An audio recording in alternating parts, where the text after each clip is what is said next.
teórica acerca de la ciencia, eh, que hace parte de su libro, de unos capítulos de su libro recién publicado por la editorial Editores del Sur, que se llama Competencia, Producción Normativa y Constitutividad. Alejandro también fue profesor en el país de Chile durante casi 10 años. Actualmente es profesor adjunto interino de la Cátedra de Teoría General del Derecho, regida por el profesor Juan Pablo Alonso, de la Universidad de Buenos Aires, y actualmente se encuentra haciendo una visita de investigación en la Universidad de Génova, en el Instituto para la Filosofía del Derecho Giovanni Tarelli. Entonces, Alejandro, tienes la palabra, como es común en este seminario, pues son 50 minutos, o lo que requieras, máximo una hora para presentar tus ideas, y la hora subsiguiente será dirigida a la discusión de tu propuesta.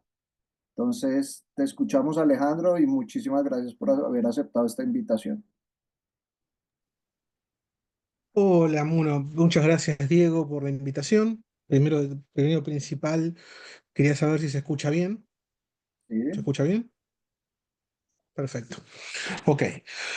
Como decía Diego, voy a hablar de algunas cosas de la parte teórica, por decirlo de alguna manera, de mi libro. El libro básicamente es un recorrido, en primer lugar, metateórico sobre la noción de competencia y de normas de competencia, que las trato como nociones separadas. Y al final, más o menos el último tercio del libro, tal vez un poquito menos del último tercio del libro, es un intento de construir una teoría, tanto del concepto de competencia como de las normas de competencia. Me voy a concentrar hoy particularmente en lo que son las normas de competencia, no tanto ya el concepto de competencia, sino a ubicarnos al problema de las normas de competencia, que es tal vez el del punto de vista teórico, es el más peliagudo en la literatura. No sé si puedo compartir pantalla porque tengo un PPT, digamos, veo si puedo compartir pantalla, no hay problema. Acá está. Me tienen que habilitar para compartir la pantalla. Ya te habilito, espérame un segundo. Así creo que, digo, con el PPT creo que va a ser más fácil la presentación. La idea sería presentar, digamos, los elementos principales de la teoría y dialogar en algún sentido con dos teorías alternativas, que son la de Jordi Ferrer y la de Jorge Rodríguez, que tanto las teorías de Ferrer, la de Rodríguez y la mía, en algún sentido la podemos considerar como un intento de completar la teoría de las normas de competencia que esbozó Bulligin allá por el 88. ¿Mm? Ahora te estoy intentando dar, pero no, no está dejando.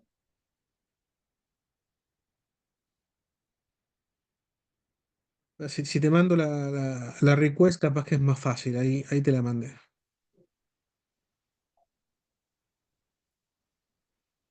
¿Me lo enviaste al chat del Zoom? El botón de share te dice para mandar request y eso ya enviada, digamos, así que no.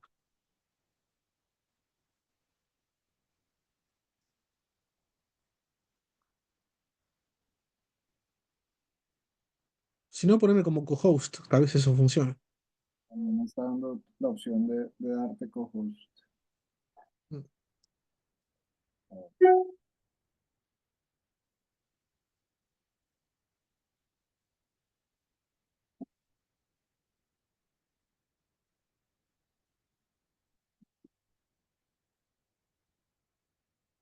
espérame, trato desde el Sí, otro. sí. Segundito.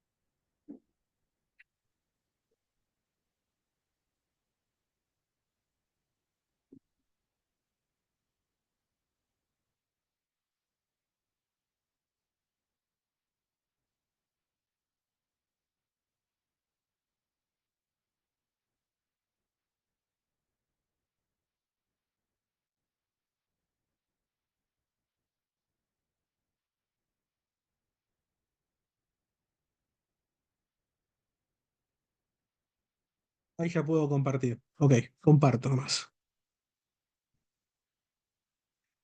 Ok, si todos estamos viendo esto, procedemos. Perfecto.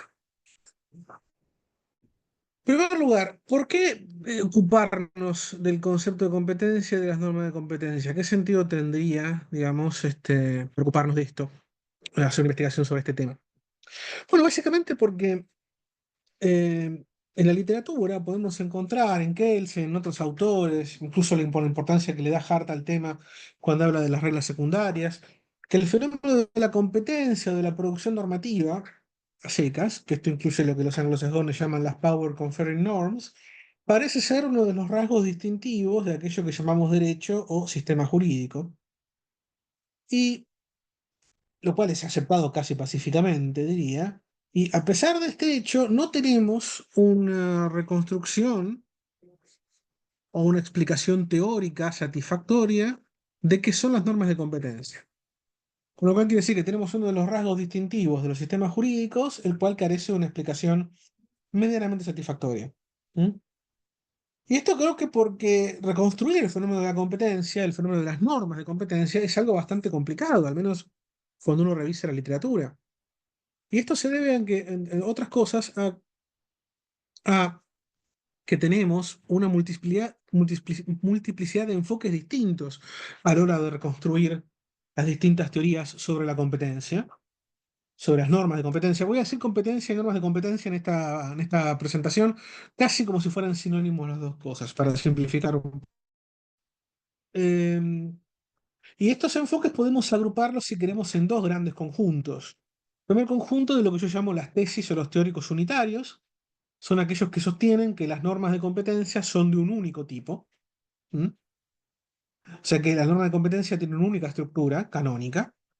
Y entre este grupo de los unitarios tenemos varios autores, por ejemplo, varios enfoques, mejor dicho.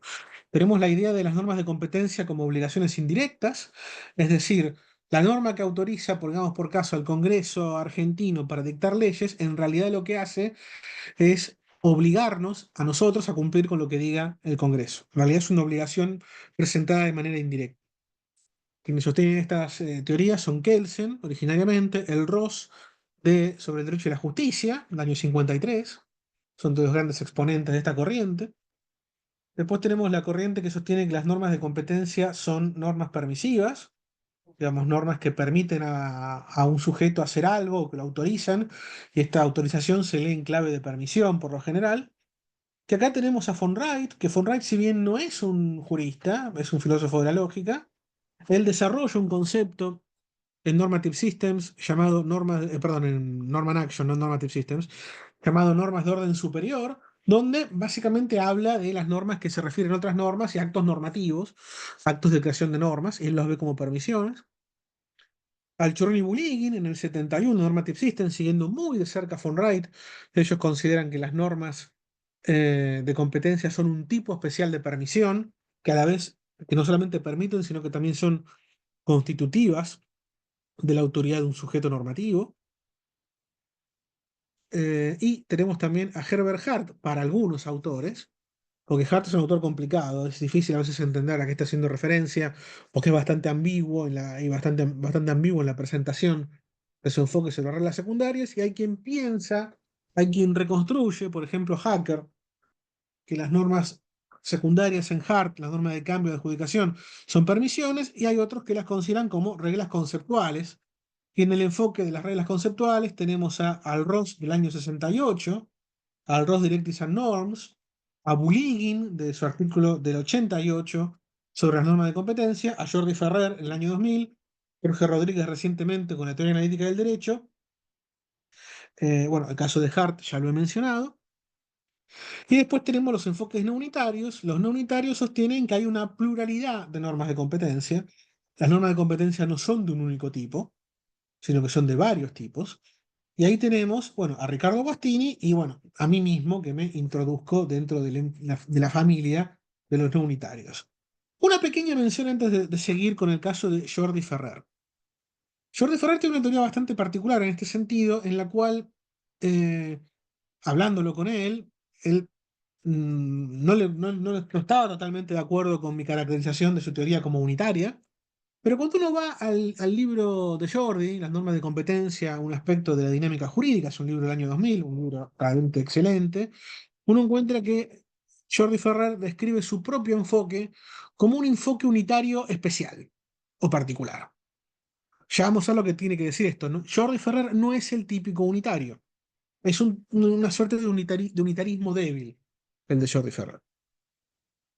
Problemas de los enfoques unitarios, a mi juicio. ¿Por qué los enfoques unitarios no son los mejores o los más adaptos para reconstruir las normas de competencia? En primer lugar, la complejidad del fenómeno de la producción normativa. El fenómeno de producción normativa es un fenómeno altamente complejo que va desde la atribución a un sujeto de cierto poder, falta de un mejor término, para producir un acto institucionalmente válido. Mucha gente considera que este acto es pura y exclusivamente un acto creador de fuentes del derecho, de documentos normativos.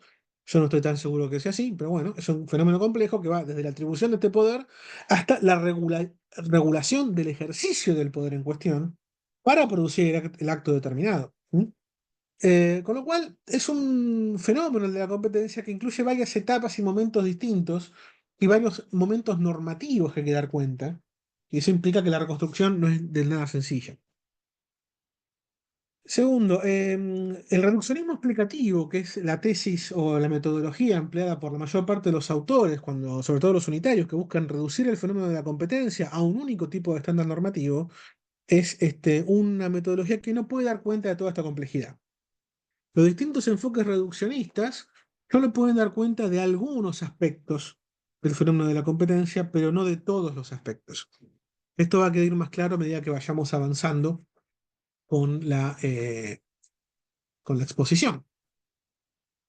Y justamente esto produce, en la mayor parte de los autores, enfoques parciales sobre la producción normativa.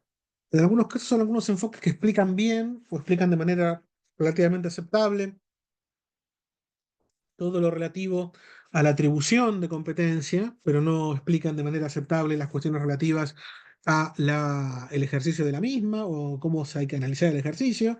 Otros son enfoques que ponen el énfasis en el ejercicio, pero la atribución de competencia no viene explicada del todo.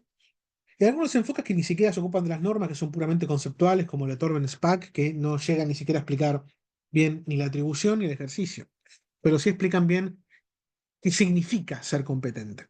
¿Mm? Posibles causas del problema. ¿Por qué justamente existe esta tendencia en la teoría del derecho, sobre todo de corte continental europeo, que son los que más se han ocupado del tema, de proceder al reduccionismo explicativo? Creo yo porque hay un problema con la navaja de Occam, a saber, no hay que multiplicar los entes sin necesidad y tenemos la tendencia, podríamos decir de alguna manera, a agarrar la navaja por el filo y no por el mango, como busco ilustrar en estas dos imágenes aquí. ¿Qué quiero decir con esto? Se entiende por lo general que la no multiplicación de los entes, salvo que sea necesario multiplicarlos, quiere decir que la explicación más sencilla siempre es la verdadera, en todos los casos. Es una de las tantas lecturas posibles de la navaja de Occam. Pero de acá se extrae, a mi juicio, la conclusión equivocada de que la explicación más sencilla es siempre aquella que plantea el menor número de entidades. En este caso, las normas de competencia son de un único tipo, hay una única entidad, ya sea una obligación indirecta, una permisión o una regla conceptual, que es la norma de competencia. Pero si nos fijamos bien que lo que dice la máxima de la navaja de Occam es que no hay que multiplicar los entes sin necesidad. A veces explicar un fenómeno implica la necesidad de postular más de una entidad para poder explicar el fenómeno. Y por explicación más simple hay que entender aquella que tiene menos entidades innecesarias, no menos entidades. ¿Mm? Muchas entidades a veces son necesarias para explicar un fenómeno. Y como el fenómeno de la competencia es un fenómeno altamente complejo, que tiene, como dije, varias etapas, tal vez sea necesario plantear al menos, una entidad por etapa. ¿Mm? O sea, que hay un problema, si se quiere, metodológico que lleva a postular en la mayor parte de la literatura que la explicación adecuada de las normas de competencia es aquella que plantea un único tipo de norma de competencia. Posibles causas del problema, segunda parte. La pregunta o interrogante que motiva al investigador o a la investigación. Porque esto depende también, cómo uno se plantea la investigación, condiciona la manera en que uno va a resolver el problema y condiciona en parte el resultado. Pero también son cuestiones de índole metodológica, si queremos. Y yo creo que hay dos formas de plantearse el problema con la competencia, lo que podríamos llamar la pregunta tradicional, que es la pregunta que se hacen autores como Ross, como Bulligin, como Ferrer. Ferrer lo dice expresamente, además, como Jordi, que la pregunta es la siguiente: ¿quién es el sujeto competente? En los enfoques basados en reglas conceptuales, de Ross en adelante, la pregunta fue siempre, bueno, ¿cómo identifico al sujeto competente? ¿Quién es el sujeto competente? Si yo me planteo esto, voy a poner el énfasis en aquel tipo de respuesta que me individualiza al sujeto competente. Esto va a terminar llevando una teoría, la norma de competencia, como norma que confiere o atribuye competencia y nada más. Las cuestiones relativas al ejercicio de la competencia quedarán o sin responder o se las buscará responder de otra manera, sin modificar la idea de que las normas de competencia son solamente aquellas que individualizan al sujeto competente. ¿Qué es lo que hace Bulín? ¿Es lo que hace Jordi? Etcétera. La pregunta alternativa, como lo veo yo, es la siguiente: ¿cuál es la competencia de X o en qué consiste la competencia de un sujeto? Preguntarnos en qué consiste la competencia de un sujeto implica dos cosas. Primero, individualizar al sujeto. Yo no puedo decir quién es el sujeto competente o cómo un sujeto competente debe ejercer su competencia si yo primero no lo individualizo. Esta parte de la pregunta responde al mismo interrogante que la pregunta tradicional. ¿Mm? Y segundo, determinar qué es lo que debe hacer el sujeto para poder ejercer la competencia, que es la otra parte de la respuesta. La pregunta alternativa tiene estas dos respuestas que la segunda presupone necesariamente la primera. Para poder decir qué es lo que debe hacer un sujeto para ejercer su competencia, debo primero saber quién es el sujeto. ¿Mm? Primera parte relevante, la individualización del sujeto. ¿Mm? Es el punto de partida central de una investigación sobre la competencia, porque la competencia siempre es acerca de un sujeto al cual se le confiere algo para que haga otra cosa. ¿Mm? O sea que el sujeto es el punto central siempre en las cuestiones relativas a la competencia, y las normas de competencia tienen que dar cuenta de este problema. Tienen que justamente permitir al sistema normativo de determinar quién es un sujeto para después decir qué es lo que este sujeto debe hacer. ¿Mm? Dado que este es un fenómeno normativo, y por normativo entiendo que el derecho se expresa generalmente en normas y que se utilizan las normas para hacer cosas, al sujeto se le va a individualizar vía normas, no vía otra cosa. Y entre los posibles candidatos para ver qué tipo de concepto de norma es el más adecuado para hacer esto, determinar quién es el sujeto en cuestión, tenemos que preguntarnos qué teoría de la norma se acerca más a esto, y la respuesta a esto son las reglas conceptuales. Las reglas conceptuales podemos definirlas de muchas maneras. La forma más fácil de definirlas es como hace Churny Bulling en Normative Systems, que es una regla conceptual, toda aquella regla que no establezca un deber, una permisión o una prohibición o una facultad a un sujeto. Es decir, son normas que no obligan, guían conductas, sino que definen conceptos o los constituyen o lo determinan. ¿Mm? Otra forma, si se quiere, de definirlo, que es como lo defino en el libro, yo parto de esta clasificación de Chuni-Bulling y trato de corregirlo un poco. Doy a entender que las reglas conceptuales son todas aquellas reglas que se utilizan para crear efectos institucionales o definir conceptos institucionales. ¿Mm? Eh, y las reglas conceptuales es una familia de cosas muy amplias, el enfoque más desarrollado y aceptado en lo que respecta a las normas de competencia hoy en día, al menos en la tradición del derecho continental europeo, a partir de más que nada de Bullikin en adelante. No tanto de. El primero en decir esto claramente, que las normas de competencia son reglas conceptuales o constitutivas, hay muchas formas de clasificarlas, fue Alf Ross en Directives and Norms en el 68. Pero esto es como que pasa más o menos desapercibido en la literatura. Si bien el libro es reconocido como un libro importante, no está considerado a la altura, y me parece que es un error, de sobre el derecho y la justicia. Yo pienso que el último libro de Ross, en este sentido, Directives and Norms, es mucho más interesante y mucho más importante en muchos aspectos que sobre el derecho y la justicia. Pero bueno, son opiniones personales esas, no está escrito en mármol, quiero decir, es mi opinión. Bullinger, en su artículo del 88, que se publicó recién en el 92, es quien más claramente desarrolla este enfoque y lo hace muy bien, porque en ese artículo él critica a todos los demás enfoques como contraintuitivos o que no pueden dar cuenta correctamente del fenómeno de la competencia con buenos argumentos.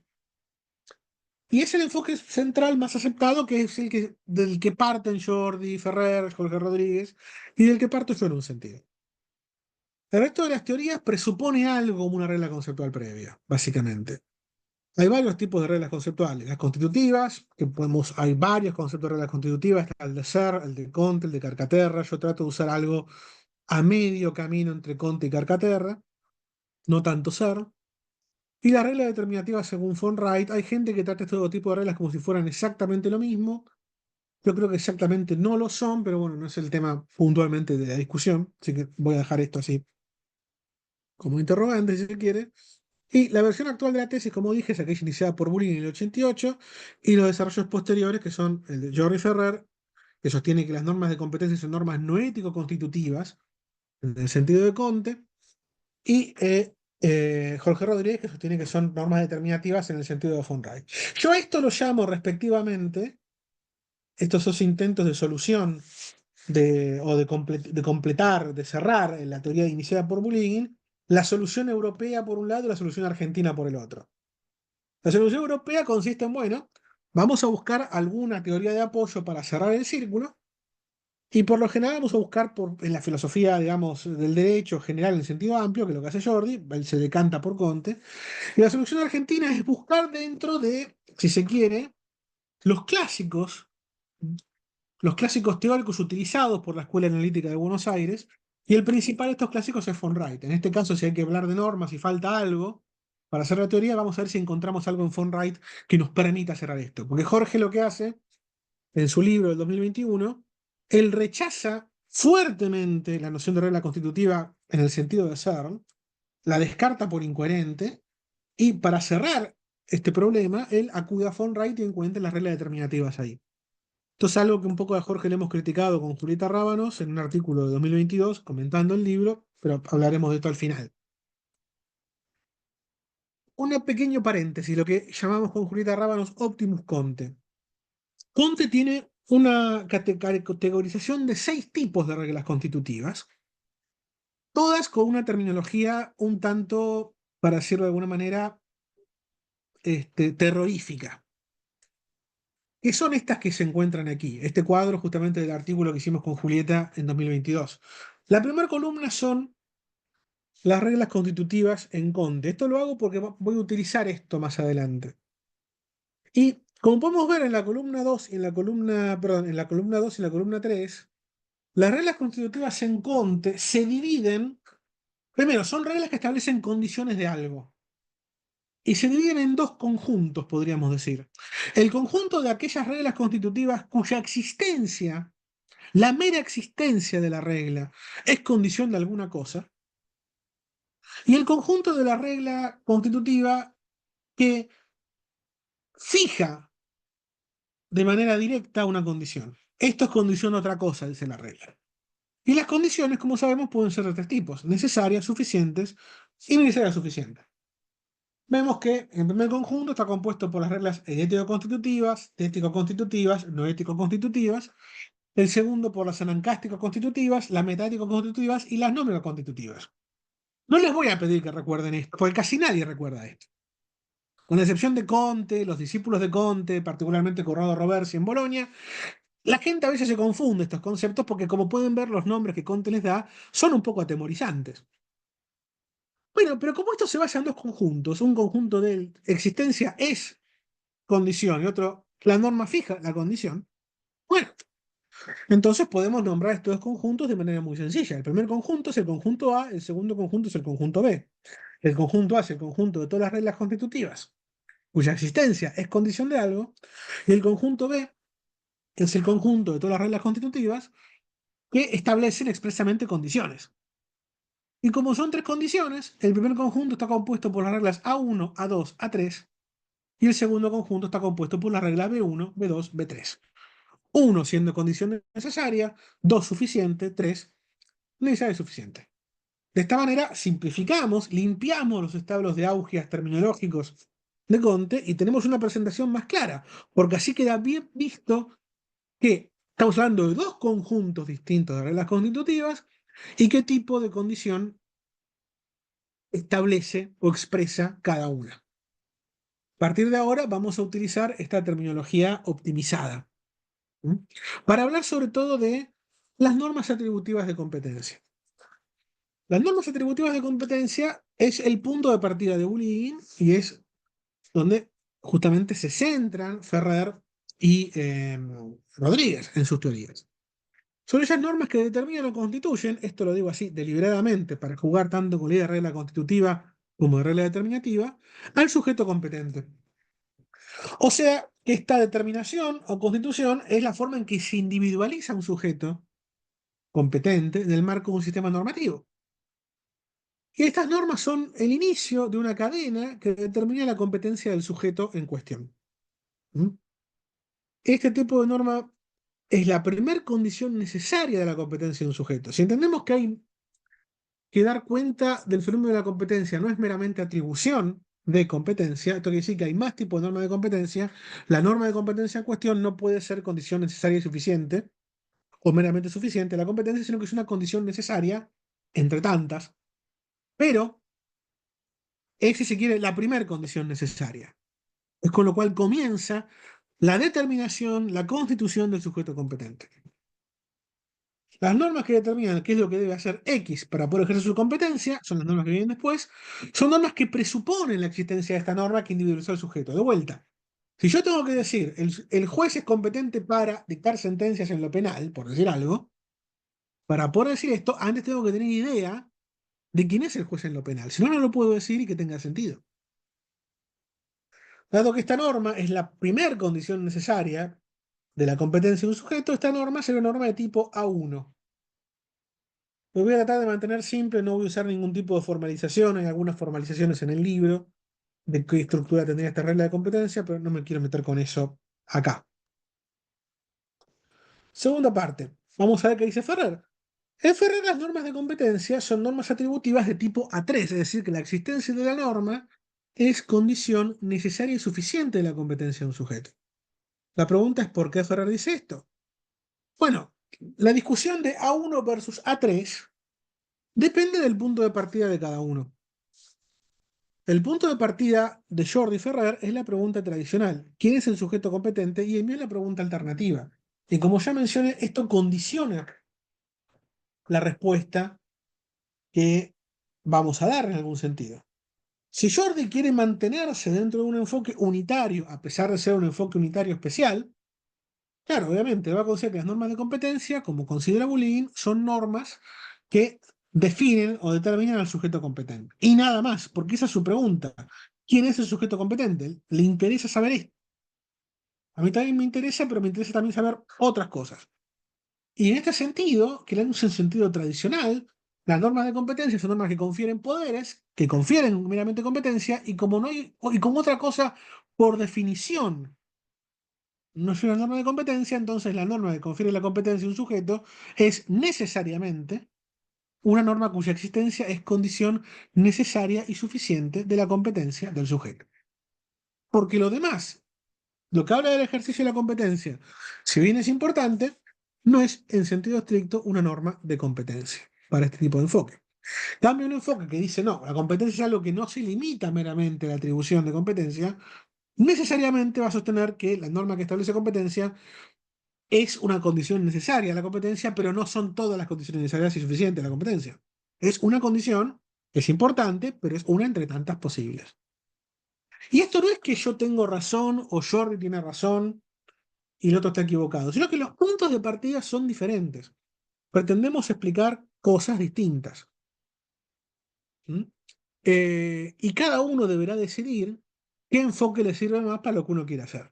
Si uno quiere tratar a la competencia desde el punto de vista meramente de la atribución, probablemente el enfoque de Jordi le baste y de sobra. Si uno quiere tratar a la competencia como hablando de algo más que la atribución, sino viendo cómo funciona bien el ejercicio, la competencia, etcétera, usará un enfoque distinto como el que se está ofreciendo acá. ¿Mm?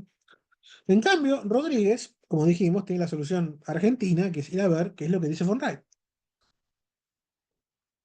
Y para Rodríguez son las reglas determinativas. Las reglas determinativas en von Wright, para los que no lo saben, son aquellas que definen una acción o una actividad. Las define George Henry von Wright.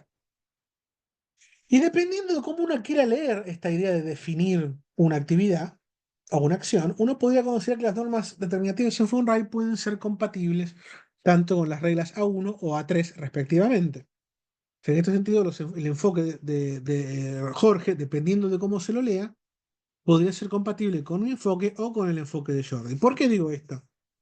Porque hay una ambigüedad en el enfoque de Rodríguez, como lo presenta en la teoría analítica del derecho. A veces él habla de que la norma de competencia es una norma que determina el sujeto competente y nada más, que una única norma determina la competencia de un sujeto. Y a veces habla de varias normas, de un sistema de normas, que no solamente determinan la competencia de un sujeto, sino que también definen el ejercicio. O sea que a veces Rodríguez parece hablar de un tipo de enfoque más cercano al de Jordi, más cercano al de Bullying, y a veces parece hablar de un enfoque más cercano a lo que estoy tratando de hacer yo. Y Rodríguez un poco juega con esta ambigüedad cuando él habla de competencia en, en el libro Teoría Analítica del Derecho. Eh, Esto en cuanto a las normas atributivas. Son normas de tipo constitutivo o conceptual que en mi concepción son normas que establecen, cuya existencia establece una condición necesaria de la competencia de un sujeto. Y las condiciones alternativas son otra cosa. La segunda parte relevante de la pregunta alternativa es qué es lo que debe hacer un sujeto para poder ejercer su competencia. Y cuando le asignamos competencia a alguien, cuando le asignamos un poder a alguien, estamos asignando un poder para hacer algo concreto. Cuando decimos que el juez es competente, decimos que es competente para dictar sentencias dentro de una materia determinada y no para otra cosa. O sea, las competencias son acotadas a hacer algo concreto en particular. Legislar, contratar, dictar resoluciones, dictar decretos, dictar sentencias, dictar actos administrativos de cierto tipo, ¿no? Son los ejemplos que se ponen acá. Que es cuando lo que suele estar en la mayor parte de la literatura, que la competencia es para crear un documento normativo. Pero también vemos que la competencia, hay sujetos que son competentes para arrestar a una persona, para dispararle a alguien, para acabar con la vida de alguien, etc. Parecería ser que la competencia no se limita pura y exclusivamente a la creación de documentos normativos, sino cuando un policía arresta a una persona, está ejerciendo una competencia. Él es competente para hacer esto. De hecho, tiene la obligación de ejercer esa competencia. Porque pongámonos, por ejemplo, una situación en la que, no sé, eh, Diego Moreno, que es quien me ha invitado a hacer este seminario hoy en día, me encuentra en la calle de Bogotá asaltando a una anciana, robándole el bolso a una anciana, y Diego me detiene y me lleva a su casa y me encierra en su casa por el periodo en el que en Colombia viene penado el robo a una persona. ¿Diríamos que lo que hizo Diego es un acto institucionalmente válido? No. No hay ninguna norma en el sistema jurídico, me imagino, que autorice a los particulares a hacer esto. Lo que hizo Diego en este caso sería un acto ilícito. Pero si el mismo acto lo realiza un policía, me detiene, me lleva a un lugar y me encierra, me condenan y me ponen preso en una cárcel, vamos a encontrar que estos sujetos estaban autorizados a hacer lo que hicieron. De hecho, tienen la obligación de hacer lo que hicieron. Ese acto, que en ciertas circunstancias es ilícito, en otros es un acto válido desde el punto de vista institucional, porque hay un sujeto competente que está autorizado, en algunos casos obligado, a hacer ese tipo de acto. O sea que la competencia, este ser algo concreto, no se limitaría pura y exclusivamente a la redacción de documentos normativos, sino que es la autorización o el conferir de un poder para realizar cualquier tipo de acto institucional que venga definido como tal por el sistema. Como yo soy positivista y escéptico ético, este es lo que limita este universo de actos institucionales sería lo que el sistema jurídico puede permitir o no puede permitir según lo que establezcan sus normas. Hay algunos sistemas que son más liberales que otros, pero en principio cualquier tipo de acto podría ser transformado en un acto institucional si es autorizado por el sistema. Y el hacer algo concreto generalmente se expresa mediante seguir ciertas formalidades. Para legislar no es que meramente los legisladores tienen una hoja de papel que dice ley número tanto y tenemos una ley, sino que hay todo un mecanismo que ellos tienen que seguir para producir el resultado institucionalmente válido. Mismo un policía cuando arresta a alguien. Por ejemplo, en algunos países tienen que leerte los derechos, o hay que actuar de determinada manera, o hay que tener cuidado con el tipo de fuerza que se establece. Son todas cosas que podríamos llamar formalidades. Y este conjunto de formalidades son procedimientos para hacer una cosa. El hacer algo en un marco institucional como el jurídico implica el seguir un procedimiento preestablecido para hacer ese algo. Y por procedimiento entiendo algo muy laxo. Hay cosas que están establecidas por las normas del sistema que uno debe hacer. Y si no las hace, no obtendrá el resultado querido.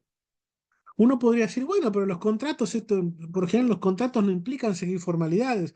Existe la formalidad de formas. Bueno, sí, hay formalidad de formas, pero igual hay formalidades mínimas. Los contratos tienen que haber un acuerdo entre partes, eso es una formalidad. En algunos países se establece que el contrato por escrito tiene que ser en el lenguaje del país, es otra formalidad.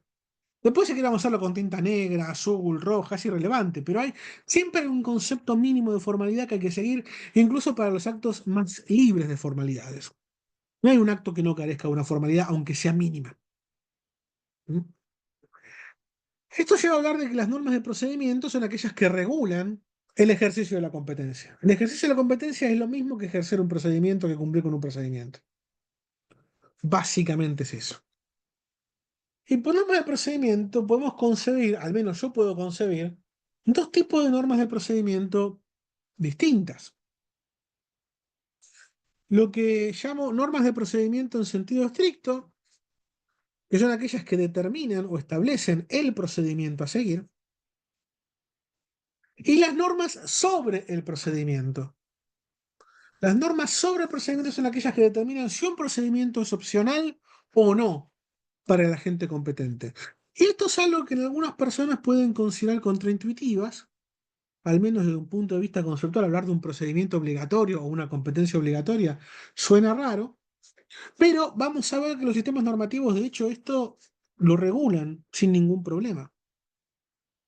¿Y qué entendemos por procedimiento? Básicamente, ciertos pasos a seguir para obtener un resultado. Ni más ni menos que eso. Las normas de procedimiento en sentido estricto. Se las concibo como normas o reglas técnicas en el sentido de von Wright. Estos son normas que indican los pasos necesarios para la obtención de un resultado institucional correcto o válido. ¿Mm? Por lo general, cuando von Wright habla de normas de reglas técnicas, él está pensando en normas que indican un procedimiento a seguir dentro de lo que podríamos llamar la realidad del mundo externo. El ejemplo que pone él es, si usted quiere hacer la cabaña habitable, tiene que calentarla primero. Pero uno puede concebir reglas técnicas también para lo que sería el mundo institucional. ¿Mm? Por ejemplo, si usted quiere obtener un testamento hológrafo válido, tiene que escribir un documento de su puño y letra, fecharlo y firmarlo. La relación entre el resultado testamento y el resultado cabaña habitable y calentarla y escribir el documento, fecharlo y firmarlo de puño y letra es básicamente la misma. Hace falta cumplir con esos requisitos para obtener el resultado deseado. De lo contrario, no se obtiene, tanto en el mundo externo como, perdón, me atoré, como en el mundo institucional, que es justamente el ejemplo que tenemos acá. Esto es un viejo artículo del Código Civil argentino que fue derogado en 2013. Testamento hológrafo, para ser válido en cuanto a sus formas, debe ser escrito todo entero, fechado y firmado por la mano misma del testador. La falta de alguna de estas formalidades lo anula en todo su contenido. Esta disposición normativa puede expresar muchas cosas, pero una de las cosas que expresa es una regla técnica. Si usted quiere hacer un testamento hológrafo válido, entonces usted debe escribirlo todo entero, fecharlo y firmarlo de mano propia. De lo contrario, no obtendrá el resultado querido. Norma de procedimiento sobre el procedimiento. Para hacer reglas que determinan si un procedimiento es opcional o no, es decir, si es opcional u obligatorio, lo mejor parecería ser, a mi juicio, reconstruir este tipo de normas de procedimiento como prescripciones, como metaprescripciones, prescripciones que versan sobre actos normativos, normas de orden superior en el sentido de von Wright. Aunque él solo parecía concebirlas como permisiones, podemos concebirlas como permisiones bilaterales, facultades, o también como normas que establecen deberes. Acá tenemos un ejemplo del artículo tercero de la Ley 19.549 de la Argentina, también conocida como la Ley de Procedimientos Administrativos. Y es un artículo que en este sentido es increíblemente claro. Parecería que lo hubiese escrito yo puntualmente para explicar esto, pero es de la década del 70. La competencia de los órganos administrativos será la que resulte, según los casos, de la Constitución Nacional, de las leyes y de los reglamentos dictados en su consecuencia. Su ejercicio constituye una obligación de la autoridad o del órgano correspondiente y es improrrogable, etcétera, etcétera, etcétera. ¿Qué está diciendo esta disposición? Está diciendo que el ejercicio constituye una obligación, o sea que es obligatorio ejercer el procedimiento de dictado a actos administrativos. El funcionario administrativo, cuando alguien le viene con un reclamo, por ejemplo, en la ciudad de Buenos Aires, hay un órgano dentro de la municipalidad para autorizar al establecimiento de negocios, puestos de venta, lo que fuere. Y yo quiero poner un puesto de venta de flores en una esquina, o quiero poner un bar, o lo que sea. Voy del funcionario, presento ciertos documentos y le pido la autorización para establecer este bar, este puesto de venta de flores, lo que fuere. El funcionario tiene la obligación de darme una respuesta. La obligación de dar una respuesta quiere decir que tiene la obligación de dictar un acto administrativo que me diga que sí o que me diga que no. Y el acto administrativo se produce siguiendo un procedimiento, porque no es que el funcionario puede escribir cualquier cosa en una hoja de papel y solo porque es el funcionario, el sujeto indicado como competente por una norma atributiva de competencia, con eso alcanza. No, el ejercicio de la competencia implica seguir un procedimiento, es decir, una norma de procedimiento en sentido estricto o un conjunto de normas de procedimiento estricto, y hay una norma, una metanorma que le dice si ese procedimiento él lo puede aplicar, si le parece o no le parece, o si tiene el deber de aplicarlo. Acá tenemos que este artículo le está diciendo, mire, señor funcionario administrativo, usted tiene la obligación de ejercer su competencia. Entonces, usted tiene la obligación de activar el procedimiento de dictados administrativos y decirle que sí o que no a esta persona. Usted no tiene la obligación de decirle que sí, ni la obligación de decirle que no, pero tiene la obligación de decirle que sí o que no. Lo mismo pasa también con los jueces. Los jueces tienen la obligación de dictar sentencia, tienen la obligación de activar, como me gusta decir a mí, el procedimiento de dictado de sentencias y tienen la obligación de decirme al lugar o no al lugar. No de darme la razón o de rechazar mi pretensión, pero tienen la obligación de decirme algo. No, no lo cito acá, pero el viejo Código Civil argentino decía que los jueces tienen la obligación de dictar sentencia y no pueden excusarse bajo oscuridad, pretexto o incompletitud de las leyes. No importa cuál sea el problema, usted tiene la obligación de decir algo. Y como decir algo para un juez es dictar una sentencia, o decir algo para un función administrativo es crear un acto administrativo, tienen la obligación de hacer esto, de activar el procedimiento por el cual el órgano que ellos ocupan se expresa. Ferrer no considera las normas de procedimiento estricto y las normas sobre el procedimiento, como las llamo yo, como normas de competencia, sino como normas sobre o acerca de la competencia. Él dice que la competencia es algo que se otorga, es una propiedad disposicional que se otorga mediante una norma cuya existencia es condición necesaria y suficiente a la competencia, y todo lo demás, obviamente Jordi Ferrer, Jorge Rodríguez, son personas inteligentísimas y saben que el tema del ejercicio de la competencia es fundamental desde el punto de vista de la práctica jurídica. Por lo general, en tribunales, al menos en mi experiencia personal, cuando se habla de la competencia de un sujeto, cuando se declara que un sujeto, que un acto no es válido, no se ataca la competencia del sujeto, sino el ejercicio de la competencia del sujeto. Y por sujeto competente para dictar el contrato o dictar el acto administrativo, pero acá no siguió el procedimiento, falta este detalle y por ende el acto no es válido. Se sabe que el ejercicio de la competencia es algo fundamental para la competencia. Pero en el enfoque de Jordi no es competencia en sentido estricto, sino que es un conjunto de normas acerca de esta propiedad disposicional que permiten, como dice Jordi, que esta propiedad se actualice. ¿Mm? Rodríguez, en cambio, admite la posibilidad de que haya muchas normas de competencia, pero considera en la respuesta al artículo que vimos con Julita Rábanos que estas normas son todas normas determinativas. ¿Mm? Las normas de procedimiento, las normas atributivas son todas normas de la misma estructura que definen momentos distintos de la competencia. Ahora, acá lo que podemos, no, antes de meternos en los motivos, acá puede haber una respuesta a los dos, que no está particularmente en las diapositivas, pero la respuesta mía sería lo siguiente. Yo empezaría por Jorge. ¿Es perfectamente posible reconstruir las normas procedimentales y sobre el procedimiento como normas determinativas? Sí y no. Las normas procedimentales uno las puede reconstruir como normas determinativas, ¿sí? Porque un procedimiento es también una actividad y uno puede definirlas de esta manera, con estas normas que son casi normas constitutivas en el sentido de otros autores. La pregunta es si es la mejor forma de definir el procedimiento de esta manera. Teniendo en cuenta que von Wright tiene dentro de su clasificación de las normas, dentro del subconjunto de las normas primarias en von Wright, una norma que específicamente se ocupa de los medios para alcanzar un fin, parecería que ese tipo de norma es más adecuada a lo que entendemos por procedimiento. Que un procedimiento es un conjunto de cosas para alcanzar un fin. Por ejemplo, vayámonos fuera del derecho, la receta de la pasta carbonara, de espagueti a la carbonara. Una receta culinaria es un procedimiento, es un conjunto de pasos que yo debo seguir para alcanzar un determinado fin. Y yo podría reconstruir la receta del espagueti a la carbonara como normas que definen el espagueti a la carbonara es el conjunto de pa, pa, pa, pa, o decir, si usted quiere hacer un espagueti a la carbonara, primero lo que tiene que hacer es, tiene que eh, freír el guanciale, después tiene que hacer la crema con el pecorino y el huevo, tiene que el espagueti, una vez que esté cocinado y faltan 3 minutos, ponerlo poner el guanciale en la sartén, echar un poco de agua de la pasta para que se amalgue todo. Una vez retirado del fuego, se arroja la crema hecha con el pecorino y el huevo, se mezcla bien mezclado, se le arroja pimienta y listo, ya está.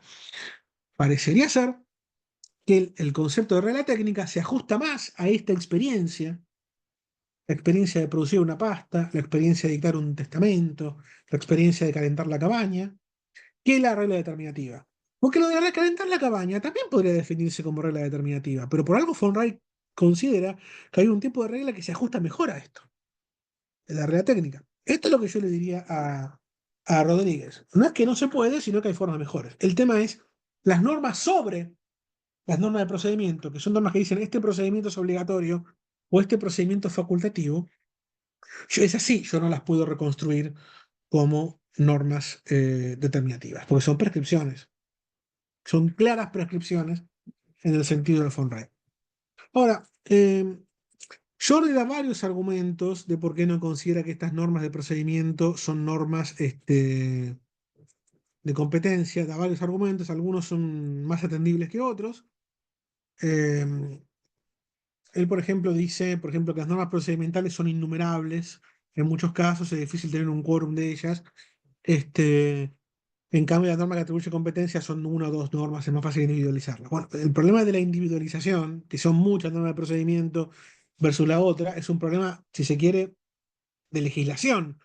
Si el que legisla crea procedimientos engorrosos, esto no quiere decir que las normas de procedimiento no sean relevantes y que no sean también normas de competencia, si entendemos a la competencia como algo que va desde la atribución hasta la producción del resultado. No parecería ser la mejor respuesta. La verdad es que el tema es que, como Jordi limita su enfoque a la atribución y mm, competencia meramente es atribuir esa propiedad disposicional, el resto bien puede entenderse como metanorma sobre esta propiedad disposicional. El tema es que él tampoco las define ni cómo funcionan ni cuál es su estructura, sino que meramente dice que son esas, mayormente normas procedimentales. Queda, creo yo, parcialmente explicado en el enfoque de Jordi y en lo personal, de vuelta, no es que esté equivocado Jordi, sino que a mí no me satisface limitar el análisis meramente a la atribución. ¿Mm? Y por último queda lo que con Julieta Ramos hemos llamado sistemas constitutivos. Estos tres tipos de normas de competencia, esta es una idea que hemos presentado, hemos desarrollado con Julieta Ramos en los 2016 a 2022, que se ha publicado en este artículo, lo hemos estrenado en publicación comentando este trabajo de Jorge Rodríguez, Teoría Analítica del Derecho. que es básicamente cómo entender el problema de la constitutividad y básicamente podemos llamarlo ser versus conte. A veces parece, cuando se habla de las reglas constitutivas y de ontología social, a veces, de vuelta, Searle es un autor que a mi juicio no es el mejor autor para hablar de estos temas. Creo que los autores italianos han trabajado de una manera mucho más interesante estas cuestiones. Da a entender que con meramente establecer la relación de equivalencia entre un hecho bruto y un hecho institucional, X cuenta con un en el contexto C, alcanza para constituir un fenómeno. Y hay veces que esto un concepto, a veces algunos conceptos se pueden constituir de esta manera, meramente como una regla, como hace Jordi con la competencia, que establezca las condiciones necesarias y suficientes de aquello que es el objeto de la regla. Pero hay otros conceptos que son más complejos que no alcanza con esto. La competencia, como hemos visto, que va de varias etapas, parece requerir una constitución más compleja, como la que Comte llama la constitutiva eidética y nosotros con Julieta a uno. En el sentido que se constituye mediante un conjunto de elementos. Conte habla de elementos ónticos y deónticos, todos juntos en un conjunto, constituyen un concepto institucional determinado como la competencia. El problema es que Conte ve esto como una única norma compuesta de varios elementos o fragmentos de normas. Algunos son proposicionales, los elementos ónticos, y algunos son deónticos, técnicos, etcétera, otro tipo de normas. Y lo ve como una única regla idéntico-constitutiva. Y a nuestro juicio, este es un enfoque como el que el kelseniano, que si bien es perfectamente legítimo, es un tanto engorroso.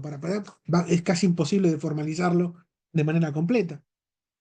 Nosotros preferimos entender que cada uno de los elementos que forman la constitutividad eidética, en el sentido de Conte, son en realidad independientes entre sí y forman parte de un sistema entendido como un microsistema a la Carlos Alchurrón. Es decir, el sistema es un conjunto de enunciados que expresan proposiciones, pseudoproposiciones, etcétera, que están abocados a un fin determinado. En este caso, competencia como ejemplo, determinar la competencia de un sujeto. Y acá tenemos elementos que son elementos de tipo proposicional, en el bien sentido, bien entendidas las reglas a uno, si uno las formaliza como reglas que establecen equivalencia, y si uno tiene una concepción sintáctica de las normas, y las normas son un tipo de estructura sintáctica que está expresada en un enunciado, si uno lo entiende de esta manera, una estructura de tipo proposicional, esto equivale a esto en determinado contexto, no establece deberes de ningún tipo. No tiene normatividad en el sentido que muchos entienden la palabra normatividad, sino que es una proposición que dentro del sistema es siempre tautológica. Pero con esto solo no alcanza para definir un sujeto. Acá tomamos una página de Guastini. Decir el Parlamento es competente para dictar leyes y no explicamos qué es una ley, no alcanza para constituir la competencia del Parlamento italiano. ¿Y qué es una ley? Una ley es el mecanismo de creación de las leyes. Una fuente jurídica es un mecanismo de creación. Para eso hacen falta normas de tipo accesorio, que son normas que son prescriptivas, técnicas, como hemos hablado, que establecen los procedimientos, con lo cual completamos el concepto. El competente es el sujeto que vive individualizado de esta manera. Este sujeto, porque ganó la elección, equivale a presidente de la República, por decir algo, que se expresa mediante decretos y un decreto se dicta de esta manera, pim, pim, pim, pim, pim, procedimiento. En la unión están ambas cosas que constituye al sujeto. La constitutividad de una cosa tan compleja como la competencia o el movimiento del caballo en el ajedrez, que es un ejemplo que ponemos en el libro, no es algo que se pueda hacer solo con una norma constitutiva o con un conjunto de normas constitutivas. Hacen falta normas constitutivas y normas accesorias en un microsistema normativo que permita constituir esto de manera completa. Guastini mismo dice cuando habla de normas de competencia en los 90, siguiendo sus teorías, mejor dicho, sus teorías, la destrucción de las teorías de otros autores sobre normas de competencia en los 80, que las normas atributivas de competencia meramente definen parcialmente al sujeto competente. Y que para completar la definición hacen falta normas sobre el procedimiento. Lo que Guastini no ve es que la norma de procedimiento también hay que tener normas que digan si este procedimiento es obligatorio, facultativo, etc. Y con esto hemos terminado. Estos los referimientos principales, el artículo con Julieta, este análisis y grito 2022, el libro, bueno, acá esto no puse el título del libro, puse otra cosa, que es lo que es básicamente la parte teórica del libro, y las referencias a Bullying, Jordi Ferrer y Jorge Rodríguez. Espero, sinceramente, que no se hayan aburrido demasiado con esto eh, y que no les parezca del todo malo. Nada más. Muchas gracias, Alejandro, por la ponencia. Tal como lo decía al inicio de esta sesión, el libro al que hace referencia Alejandro, de quien es su autor, es Competencia, Producción Normativa y Constitutividad, editado por el libro, editado por Editores del Sur. Eh, bueno, Alejandro, muchas gracias. Entonces damos inicio a la discusión. Si en el público no hay alguien que tenga por ahora una pregunta, pues iniciaría yo con una pregunta para darle inicio al debate. Entonces, mientras se preparan otros con otras preguntas, pues yo iniciaría con lo siguiente. Eh, pues muchísimas gracias por tu propuesta de normas de competencia. Como tú decías, pues no era tratar tanto las competencias, sino el, el qué se entiende por competencia. Y pues en tu trabajo las normas de competencia pues parecen ser un elemento esencial para entender la competencia. Ahora, eh, lo que no entiendo en tu propuesta, o quisiera que aclararas, es que tú dices, por ejemplo, yo puedo tener la competencia, Diego Moreno, de encerrarte porque pues te veo robando a una viejita en el centro. Esa competencia que yo tengo sería una competencia fáctica, es decir, mi poder fáctico de ser quizás más fuerte que tú, poderte, ¿me escuchas No, bien? sí te escucho bien, capaz que te interrumpo porque o me expresé mal o se escuchó mal. Yo dije que justamente vos no tenés la competencia para hacer eso. Vos lo haces, Sí, sí, vos ok, me ok, arrestás, me encerrás en tu casa y eso es un ilícito porque el sistema no te autoriza a hacer eso. totalmente, total, eso lo entiendo, es Sí. para plantear una diferencia. Entonces, digamos, yo Ujú, tengo una competencia, pero mi competencia, digamos, sería fáctica en el sentido de capacidad, ¿no? Es decir, que sí. puedo ser más fuerte que tú, dominarte y Ujú, y encerrarte en algún lugar. Esa competencia, digamos, es una competencia que, por ejemplo, Genaro Carrió y otros han dicho que es una competencia que no es una competencia normativa. ¿Por qué? exacto. Porque por el hecho de ser yo y realizar ese acto, no quiere decir que ese acto sea válido. En ese sentido, pues, quien actúa sin competencia normativa produce, puede producir un acto que es o produce un acto que es normativamente inexistente y normativamente inválido, que es mi acto. Ahora, otro punto es el siguiente y es, yo actúo con competencia, soy policía.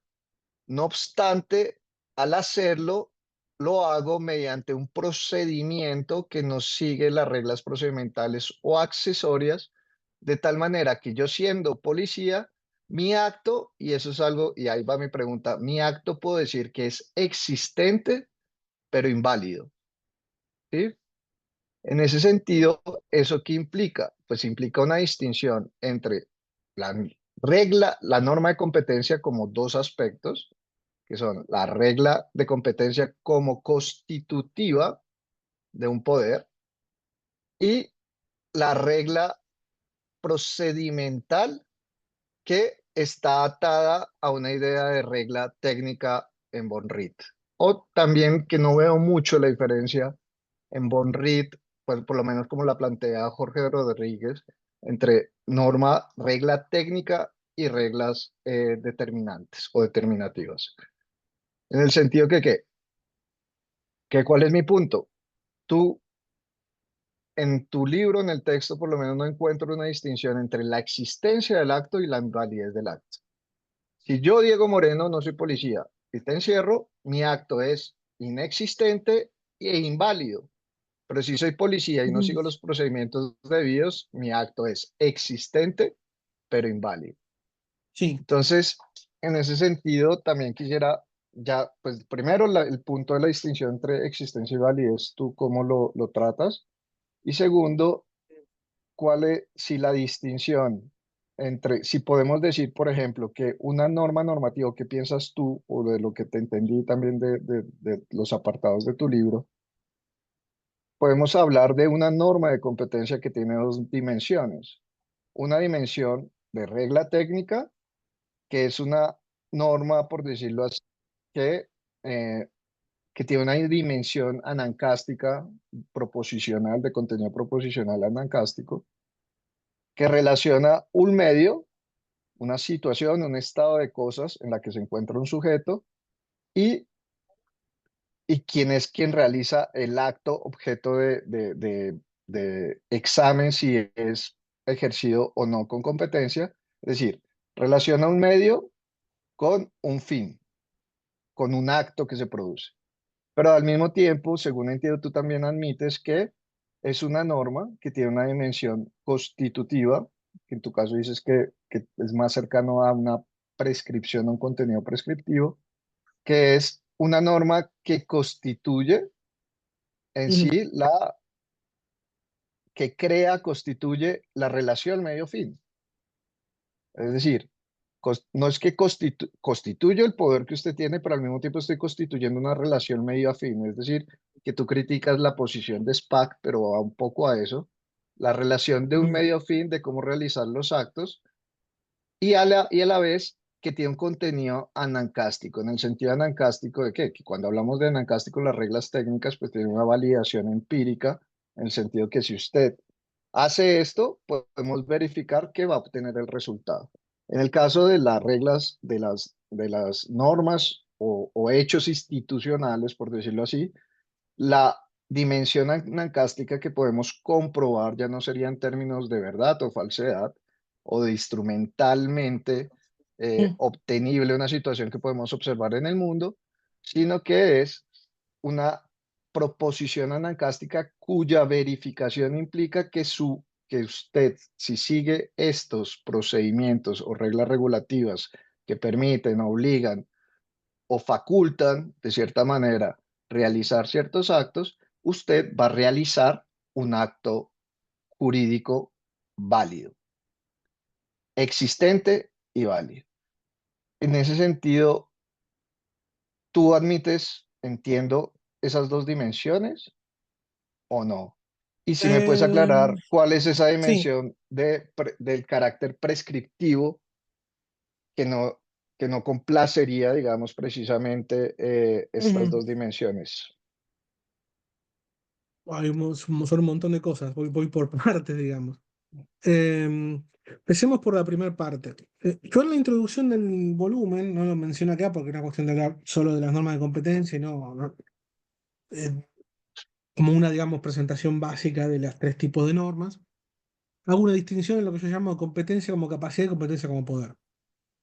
La competencia como capacidad es esta competencia, si queremos, física o aptitudinal. Vos me podés reducir porque soy más fuerte, fulano es competente para hablar inglés porque lo conoce bien. Es tener ciertas aptitudes, ciertas, digamos, eh, capacidades, podríamos llamar empíricas, para realizar ciertos actos. La competencia como poder es el estar conferido con determinada autoridad para hacer determinada cosa.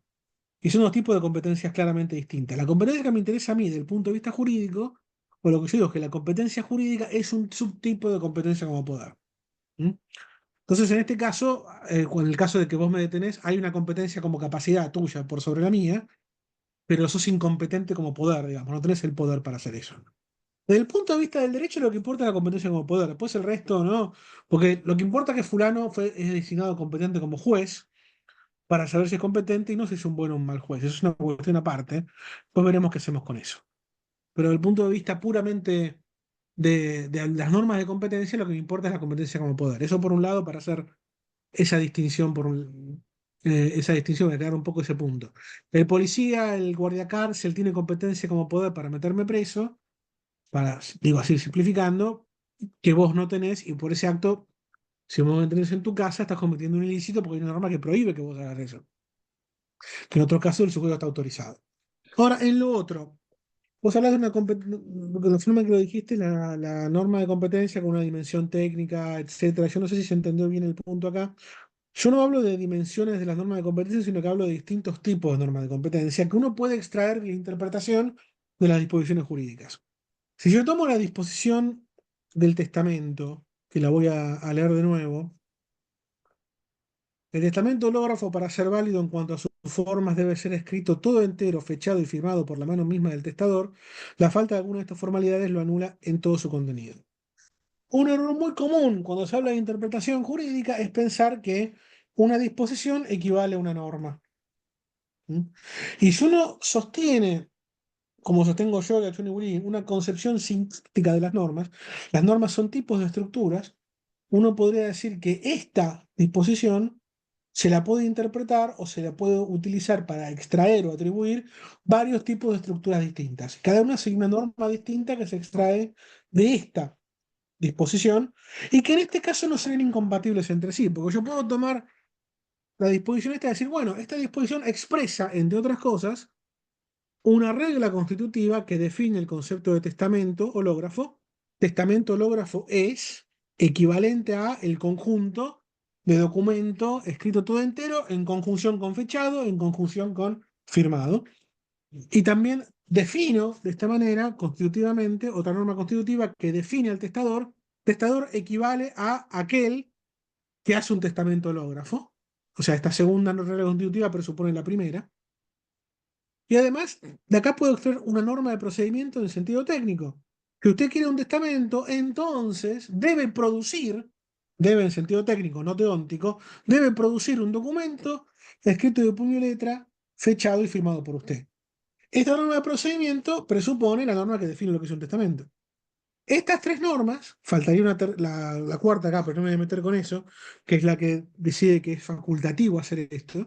Uno puede decir del hecho de que la norma, la disposición no diga que es obligatorio testar, de ahí se puede inferir que es facultativo. O sea, facultativo, crear testamento hológrafo. Ahí tenés las cuatro normas, si querés, de un sistema constitutivo, de la constitutividad del testamento y del testador, de la competencia del testador. Y estas cuatro normas se extraen mi interpretación de una única disposición, que podemos interpretar en un caso con esta estructura, en otro caso con esta estructura, en este otro caso con esta, y por último la estructura de tipo deóntico. Y las cuatro normas juegan entre sí, hay una interacción entre las cuatro. ¿Mm? Eso es lo que estoy diciendo yo. Cuando hablamos de normas, estamos hablando de tipos de estructuras y las normas de competencia se pueden reconducir a una estructura de tipo proposicional a uno, a una estructura de norma técnica y una estructura de norma deóntica. Y digo solamente eso, no es que estamos hablando de dimensiones distintas de la norma de competencia, porque la norma es lo que extraemos de la disposición. Y me limito a eso nomás. No sé si te Ok. contesté todo o si falta algo. Pues simplemente una aclaración y ya doy la palabra a los demás. Pero, digamos, eso es, digamos, por tu posición no unitaria, ¿cierto? De la norma de Sí. competencia. Pero hay de pronto una perspectiva que sé que la tratas en tu libro cuando hablas de los actos de habla, y es Sí. precisamente esas normas, ese tipo de normas o esas distintas normas conforme a su estructura sintáctica de competencia, Ujú. no podrían ser referidas de manera mucho más eficiente analíticamente hablando y económica, refiriéndose simplemente a la acción de testar. Está Usted tiene competencia de testar. Sí. Y testar, pues obviamente la definición de testar sería algo que está implícito para entender la acción de testar, pero no sería una norma de competencia hacer referencia a la norma que define qué es testar, sino usted tiene la competencia de testar. Para testar, usted tiene que seguir los procedimientos y es obligatorio en el sentido que si facultativamente usted quiere hacerlo, es obligatorio seguir este procedimiento Ujú. para realizar esa acción válida. Es decir, si lo tratamos desde una perspectiva pragmática, pues quizás podríamos reducir las cuatro normas de competencia a las que tú haces referencia a los dos tipos, por no hablar de dimensión, de normas, la que constituye su capacidad de testar y la que Ujú. define y regula lo que usted tiene permitido, obligatorio o facultativo hacer para obtener un acto de testamento válido. Todo referido es a la acción. ¿Por qué? Porque la definición de testamento respecto a la competencia no me parece que sea una definición relacionada con la competencia cuando la competencia está referida al poder de actuar, ¿sí? Sino Eh, sería algo como adicional de una definición para entender su acción, para entender la acción. La acción de decisión, de toma de decisión de los jueces, eso es lo que se regula en su competencia. Usted tiene la competencia de tomar decisiones, entendidas como acciones. Pero no creo que haga parte de la norma de competencia necesariamente entender qué se entiende por decisión judicial, no, no, es para claro que hacer no es el parte de la símil norma. para hacer el símil con el testamento. No, me parece claro que la norma o la proposición, si querés, que define lo que es un testamento, a diferencia de lo que es el testador, no es una norma de competencia, pero esa definición podemos incluirla igual en el sistema constitutivo porque es presupuesta por la norma de quién es el testador. Vos hablas de una definición implícita. En algún sentido es porque hay que extraer la interpretación de la disposición. Yo creo que el intérprete en este caso lo que hace es, al menos el intérprete lo puede ver internamente de esta manera, él está haciendo explícita un montón de cosas implícitas en la disposición. Y podríamos entender la actividad interpretativa como una actividad que busca o pretende hacer explícitas cosas implícitas en las disposiciones. Creo que se puede entender de esa manera y no habría ningún problema. Hablar en este caso, Ok. una vez que la definición la explicitas, deja de ser una definición implícita. La estás formulando y si esta definición se sigue de esta disposición y no sería una norma implícita en el sentido guastiniano porque podemos reconducirla completamente a una única disposición, que es la disposición del ejemplo.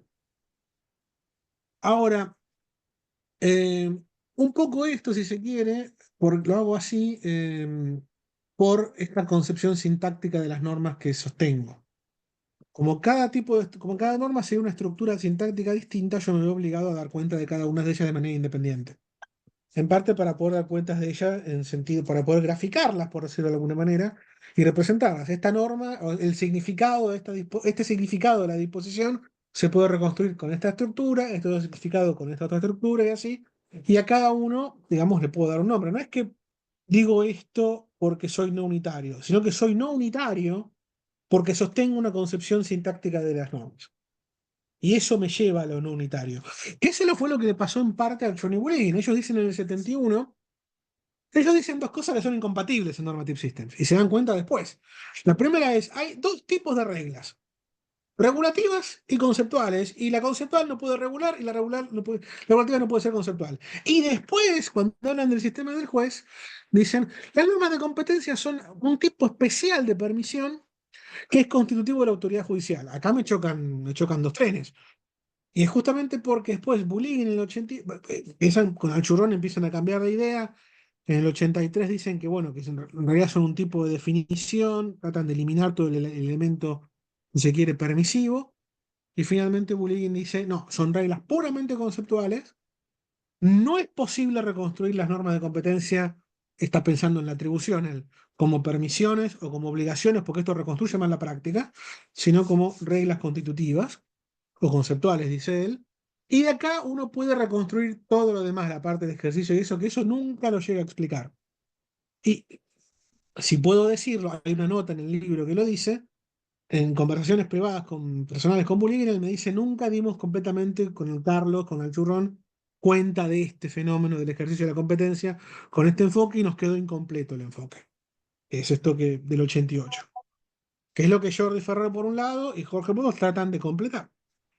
Yo justamente que quede incompleto porque desde una perspectiva, partiendo de la perspectiva sintáctica de las normas, no se puede hacer lo que ellos quieren hacer, dar cuenta de todo el fenómeno solo con un único tipo de estructura.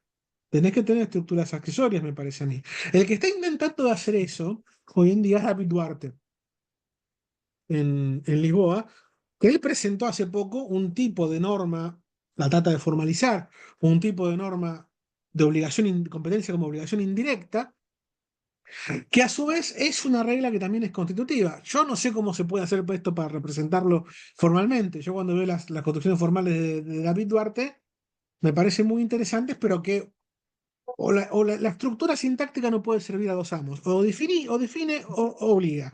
No puede hacer ambas cosas. Yo creo que Duarte trata de hacer lo imposible. Por eso creo que es mejor presentarlo de esta manera como lo hago yo. Y si me queda que son 3 o 4 normas, bueno, mala suerte. Me parece que es mejor de esa manera, porque creo que eso, siguiendo Bullion, reconstruye mejor la práctica. Hay normas que atribuyen, que tienen esta estructura, y hay normas que regulan el ejercicio y tienen otra estructura distinta, y hay normas que regulan el ejercicio del ejercicio que tienen otro tipo de estructura. Y me parece que lo mejor que podemos hacer es dar cuenta de esto. Pero es una opinión puramente personal. Cuando presenté esta misma idea hace poco, sobre todo concentrándome en, la, en los intentos de Jordi y de Jorge Rodríguez de cerrar el círculo, lo presenté en Maastricht hace unos meses. Estaba Jaap Hage y él me dijo, vos lo que querés hacer es una teoría de la competencia que dé cuenta de todas las relaciones inferenciales del concepto de competencia. Y bueno, sí, un poco es eso lo que trato de hacer. Pero si lo consigo hacer o no, yo creo que acá por el buen camino, si no, no lo estaría diciendo. Sobre el tema de la... No me quise meter en profundidad con esto y me olvidé que lo habías preguntado, el tema de los actos de habla. Yo creo que las normas de procedimiento se las puede entender como normas que fijan el procedimiento para dictar un acto de habla o algo similar a un acto de habla, porque esto excedería al habla cuando hablamos de la competencia de arrestar a alguien. Pero los actos institucionales operan como algo muy similar a los actos de habla, en el sentido que hay un conjunto de formalidades que podemos entender como las condiciones de felicidad del acto, y que el cumplimiento de algunos tipos de estas formalidades llevan a un misfire o en otros casos a los abusos. En el caso del policía que me arresta no siguiendo bien el procedimiento, aplica violencia excesiva, no me lee los derechos, etcétera, incumple con parte del procedimiento, que está en la norma que si usted quiere tal cosa debe producir esto, y se produciría un misfire. Distinto es el caso del policía que me arresta y me planta cocaína, digamos, en la campera o en la mochila, y ahí sería un abuso del procedimiento, porque sigue con el procedimiento formalmente, pero aprovecha el procedimiento para hacer otra cosa. Creo que uno puede dar cuenta de esa manera, pero no serían actos de habla en el sentido puramente estricto del término. En el libro de actos de habla, porque todavía estoy pensando un poco la cuestión, y era hora de cerrar el libro, publicarlo, que salga a la luz, y después discutiremos y vemos cómo lo mejoramos.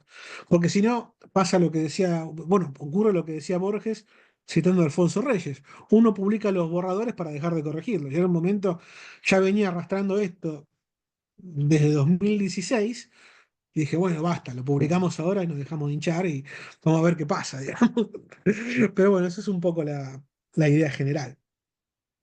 Vale, muchas gracias Alejandro. Le doy la palabra al profesor Miguel León y a Oscar Carvajal en segundo orden.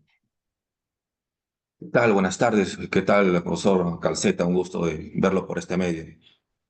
Igualmente. Eh, y yo recuerdo un texto del año 2017 de Lars Lindahl, este famoso autor de Position and Change, que también trabajó pero solo lo voy a referir sobre una formalización empleando un Ujú. tipo de lógica no estándar, una formalización no estándar para el caso de las normas de competencia. Lo digo porque no ha sido mencionado y eso que Torben Spach lo menciona en varias partes, etcétera, en la estructura de su presentación, quizás está en el libro, no está en su presentación, solamente lo menciono simplemente porque me llamó la atención y en todo caso me gustaría saber si es que usted tiene alguna posición con respecto a la propuesta del 2017 de Lars Lindbergh. Bueno, esa es una pregunta. Discúlpeme, son varias preguntas, han sido muy interesantes su charla, así que bueno. Lo otro es que cuando se habla de esta suerte de criterio práctico de que el menor número de entidades es mejor, por decirlo así, por ejemplo, Mario Bunge decía que eso es un mito y él lo llamaba, él tiene un texto, ¿no? Se llama pues el mito de la simplicidad. Y él hablaba pues, bueno, para hacer una correlación, lo más simple no es lo más exacto porque uno tiene varios puntos y una línea que sería lo más simple, pues deja de lado muchas cosas. Entonces, lo más complejo quizás es lo más preciso o adecuado para representar la cuestión. Y de repente quizás, no lo sé, como se dice, como usted mencionó al inicio, como la problemática de la competencia es compleja, de repente es impropio o inadecuado guiarse por la simplicidad, ya sea diciendo que la simplicidad sea lo verdadero, o sea una guía hacia lo verdadero, o simplemente a algo simplemente simple, por decirlo ontológicamente así, ¿ya? Eh, bueno, esa es una segunda cuestión. La tercera cuestión es, me parece, o de repente, no sé qué usted piensa, que sí es necesaria una definición de acto, porque cuando se dice, pues, hay un acto inexistente, digamos, un individuo que no es policía, etcétera, etcétera, pero sí es un acto, digamos así, socialmente es un acto, ¿ya? Ujú. No será en el mundo jurídico un acto, pero sí es un acto. Igual sucede en el deporte.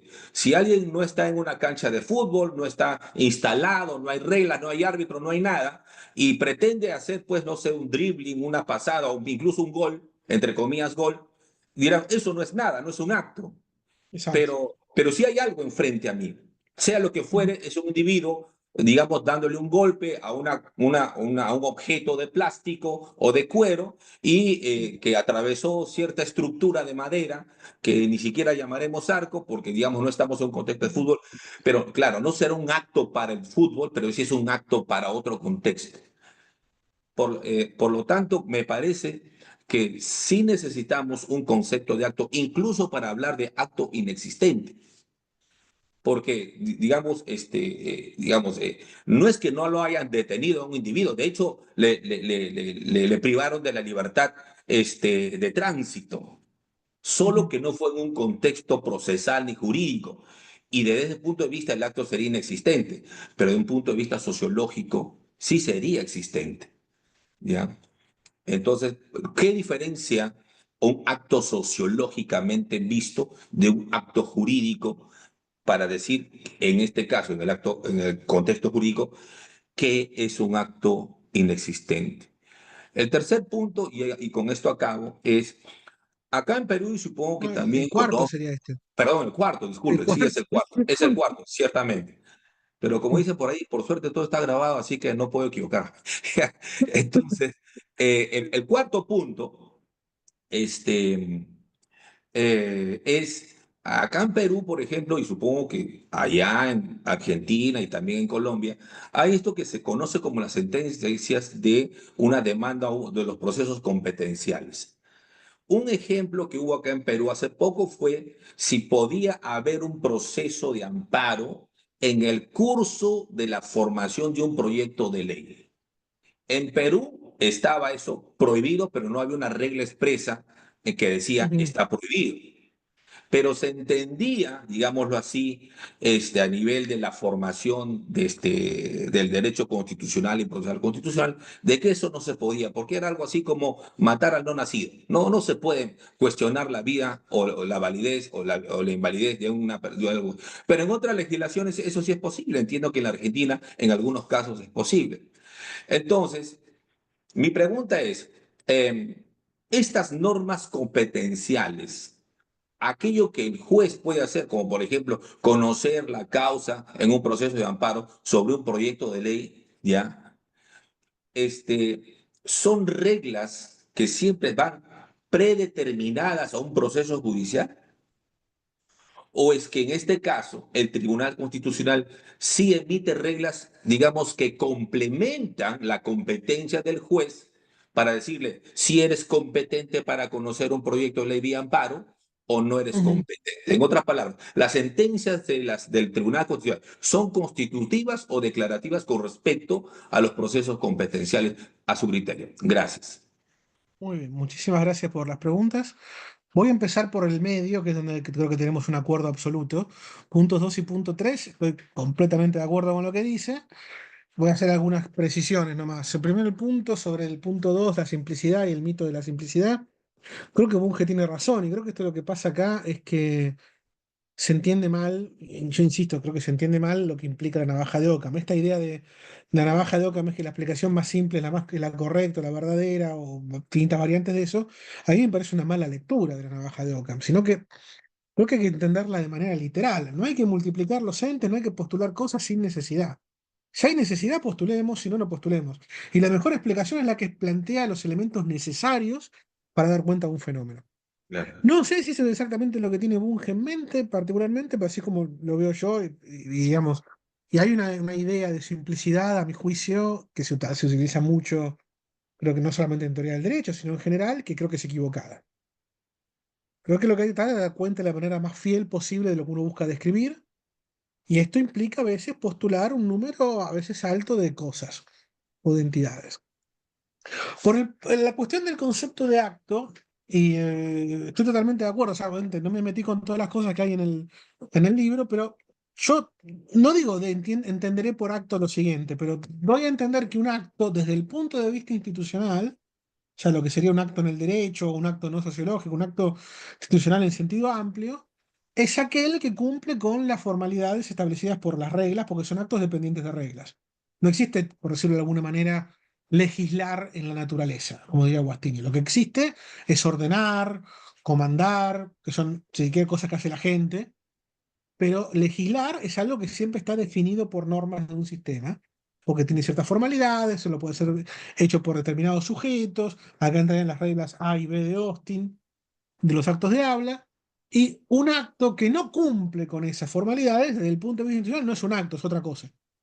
Sería un acto sociológico, porque un acto sociológico, o un acto, si queremos, del mundo externo, no del mundo institucional, es una secuencia de movimientos, es una secuencia de movimientos corporales, o si queremos, físicos en sentido muy amplio de físico, molecular y ese tipo de cosas, que en ciertas condiciones, cuando una regla lo establece, se interpretan como actos institucionales. Por ejemplo, el hecho de que yo agarre una hoja de papel, escriba cosas, y estas cosas se interpreten como un texto, una fecha y una firma, en determinados contextos institucionales, ese acto físico o externo equivale a un acto institucional, porque es una forma de interpretar estos actos. Acá sigo bastante de cerca a Guastini, que en esto él es muy contrario a lo que él entiende como una ontología muy saturada, en el caso de Ser, por ejemplo, y él dice, bueno, la realidad institucional en realidad no es que no es que existen actos institucionales como puede parecería desprenderse de lo de Ser, sino que son formas de interpretar, en virtud de ciertas reglas, ciertos hechos del mundo externo. Yo lo diría de esa manera, y algo de eso digo en el libro. No sé si esta explicación es satisfactoria del todo, pero bueno, es lo que hay, lamentablemente es esto. Eh, por la cuestión podríamos llamarlo en términos genéricos, Lindahl y Spack, eh, yo hablo mucho de Spack en el libro, hay todo un capítulo dedicado exclusivamente a Spack, o sea, toda la parte metateórica está dividida en tres conjuntos, si se quiere. Lo que yo llamo autores normativistas, aquellos que parten de la noción de norma, principalmente para dar cuenta del fenómeno de la competencia. Autores no normativistas, o si queremos llamarlos realistas, aquellos que buscan explicar la práctica, y a veces el concepto de norma o está muy reducido o desaparece por completo, como en Olive Crona. Y autores que son específicos sobre la competencia, que analizo puntualmente a dos, a Torben Spack y a Jordi Ferrer. Yo quería tener un capítulo sobre Jorge Rodríguez, pero el mismo Jorge me dijo, no pierdas tiempo con un capítulo sobre mi tesis, cerrá el libro, publicalo y después saca un paper sobre eso. Ok, le hice caso. Lo de Jorge queda para otro momento. Y sobre lo de Spack digo dos cosas. Primero, Spack se concentra principalmente sobre el concepto de competencia. Las normas de competencia en SPAC, a mi juicio, son algo muy secundario, casi no le da mucha explicación en el libro y en el artículo que publica en 2009, que es como una síntesis de lo central del libro, brillan por su ausencia, que está publicado en este libro que editó Hage con von der Pfoffen, Concepts in Law, es un artículo muy interesante, porque SPAC da cuenta de una manera muy sintética de su concepto de competencia. Y el concepto de competencia de SPAC tiene ciertas características que lo hacen particularmente raro. Es iluminador en cierto punto, pero es particularmente raro. La primera es que él dice, el caso central de la competencia es el de la competencia entre los particulares, porque es el que más se da, contratar, testar y todo eso, pero voy a tratar únicamente la competencia de los entes estatales. Ok, hay un elemento de la competencia que es fundamental, que él decide no tratarlo. Se limita a la competencia de los entes públicos o estatales, Y todo gira en torno a la modificación de posición jurídica. Acá entra la cuestión, si queremos, del INDA, el que hace referencia a PAC y todo eso. Pero se centra, él define la competencia como esta propiedad disposicional para modificar la posición jurídica de un tercero. Y parece olvidarse que no toda modificación de posición jurídica de un tercero es un ejercicio de la competencia. Si yo en este momento, si estuviéramos en el mismo cuarto, y yo saco un revólver y le pego un tiro a uno de ustedes, con este acto yo modifico la posición jurídica de ustedes, extinguiendo la personalidad, y modifico la posición jurídica de todos los deudos de ustedes. Porque ahora pasan a poseer lo que antes poseían ustedes. Y esto tiene serios problemas, y él se da cuenta de esto para distinguir los cambios de posición jurídica del ejercicio legítimo de la competencia de los cambios de posición jurídica producidos por actos antijurídicos. Se centra demasiado en esto. Yo digo que el cambio de posición jurídica es importante, pero Spack se olvida que el cambio de posición jurídica relevante para la competencia es aquel que viene conferido por una norma del sistema. Si yo estoy autorizado para modificar la posición jurídica de un tercero, ahí soy competente. Podríamos decir, siguiendo Spack, agregando esto. Yo a esto lo llamo competencia vertical. Cuando el sistema me autoriza a mí, individualmente, a modificar la posición jurídica de un tercero. Por ejemplo, presidente que emite decretos, poder legislativo, juez, curador con respecto de su representado. No todos los entes que tienen competencia vertical son entes públicos, a veces son entes privados también. Y puede ser un tipo de competencia que la llamo competencia horizontal, que es, por ejemplo, contratar, testar, etcétera, que es cuando el cambio de posición jurídica de un tercero y propio se produce cuando hay un acuerdo entre partes. Un acuerdo en un sentido muy amplio. Yo contrato con usted para comprar una cosa, estamos mutuamente cambiando nuestras posiciones jurídicas. Yo tengo la obligación de entregarle algo, usted tiene la obligación de entregarme otra cosa. Si yo incumplo, usted me denuncia, etcétera. Incluso un testamento, cuando yo no sé, le lego mis bienes a alguno de ustedes, me muero, el testamento recién va a modificar la posición jurídica de ustedes, que van a ser poseedores, titulares de la cosa que hereden, cuando ustedes acepten el testamento. O sea, que hay un acuerdo entre vivos y muertos. O sea, la competencia horizontal se basa en la noción de acuerdo, la competencia eh, vertical se basa en la noción de autoridad, pero ambas tienen como consecuencia el hecho de cambiar la posición jurídica de alguien en virtud de que le fue conferido a uno la facultad para hacer eso. Esto me parece que es un elemento que falta en este tipo de enfoques como el que hace SPAC. No conozco puntualmente con toda la predicción el de Lindahl de 2017. Lo que sí, yo doy un concepto de posición jurídica, lo entiendo como básicamente, no tanto en sentido cofeldiano. Para mí la posición jurídica de un sujeto es como el sujeto, sus conductas vienen reguladas deónticamente por el sistema. Y no me quiero meter tanto con nociones hofeldianas, que me parece que son más nociones del common law, que no se aplicarían tanto a nuestra realidad jurídica del derecho continental europeo. Cuando habla de sujeción, inmunidad, no las veo tan claras en nuestra tradición jurídica. Y es algo en lo que estoy trabajando, porque no lo tengo totalmente desarrollado. Esta noción de posición jurídica un poco más amplia, liberada un poco de la cuestión hofeldiana, y tratando de dar cuenta y cerrar estos baches que veo en el enfoque de SPAC. Había un último punto, sí, el punto de estos procesos competenciales. Mi respuesta principal a esto diría que, bueno, en principio es contingente. Si estas sentencias son de este tipo, si son declarativas o constitutivas, es contingente en virtud de cómo está armada la estructura de los tribunales en un sistema jurídico determinado. En el caso argentino, que tenemos, por ejemplo, usted me habló del Tribunal Constitucional. Nosotros no tenemos un Tribunal Constitucional, tenemos un control difuso, cualquier juez puede controlar la Constitución, y el tipo de sentencias de tipo declarativo sobre temas competenciales son muy comunes. Fíjate que en virtud de cómo está estructurada nuestro organigrama judicial y cómo está estructurado nuestro control de constitucionalidad, en Argentina esto sería perfectamente como dice usted, este tipo de sentencias son constitutivas o declarativas de la competencia de los distintos funcionarios y eh, tendrán cierta estabilidad en la medida que no sean apeladas y ya haya una interpretación conforme, no en el sentido de interpretación conforme a la Constitución, sino una interpretación dominante hasta que esta cambie, digamos. Esto sería una cuestión también contingente, que es el problema con todo el derecho judicial, que termina siendo en última instancia bastante endeble y contingente. Ya se vio en Estados Unidos con Roe vs. Wade, estaban todos muy seguros que había derecho al aborto, mañana la Corte dice que no hay más, se acaba. Bueno, entonces es así hasta que la interpretación cambie, básicamente. Creo, no sé si le contesté todo, espero haberlo hecho, digamos, pero... Bueno, una pequeña acotación en la tercera y más que acotación, una pregunta, ¿no? Creo recordar que en el caso de Torman Spack, sobre todo en el libro del noventa y tantos, no recuerdo bien, 94. en los primeros capítulos hablaba incluso de actos criminales, Sí, ¿correcto? Pero la diferencia era en que estos no eran C-acts, digamos, actos de competencia.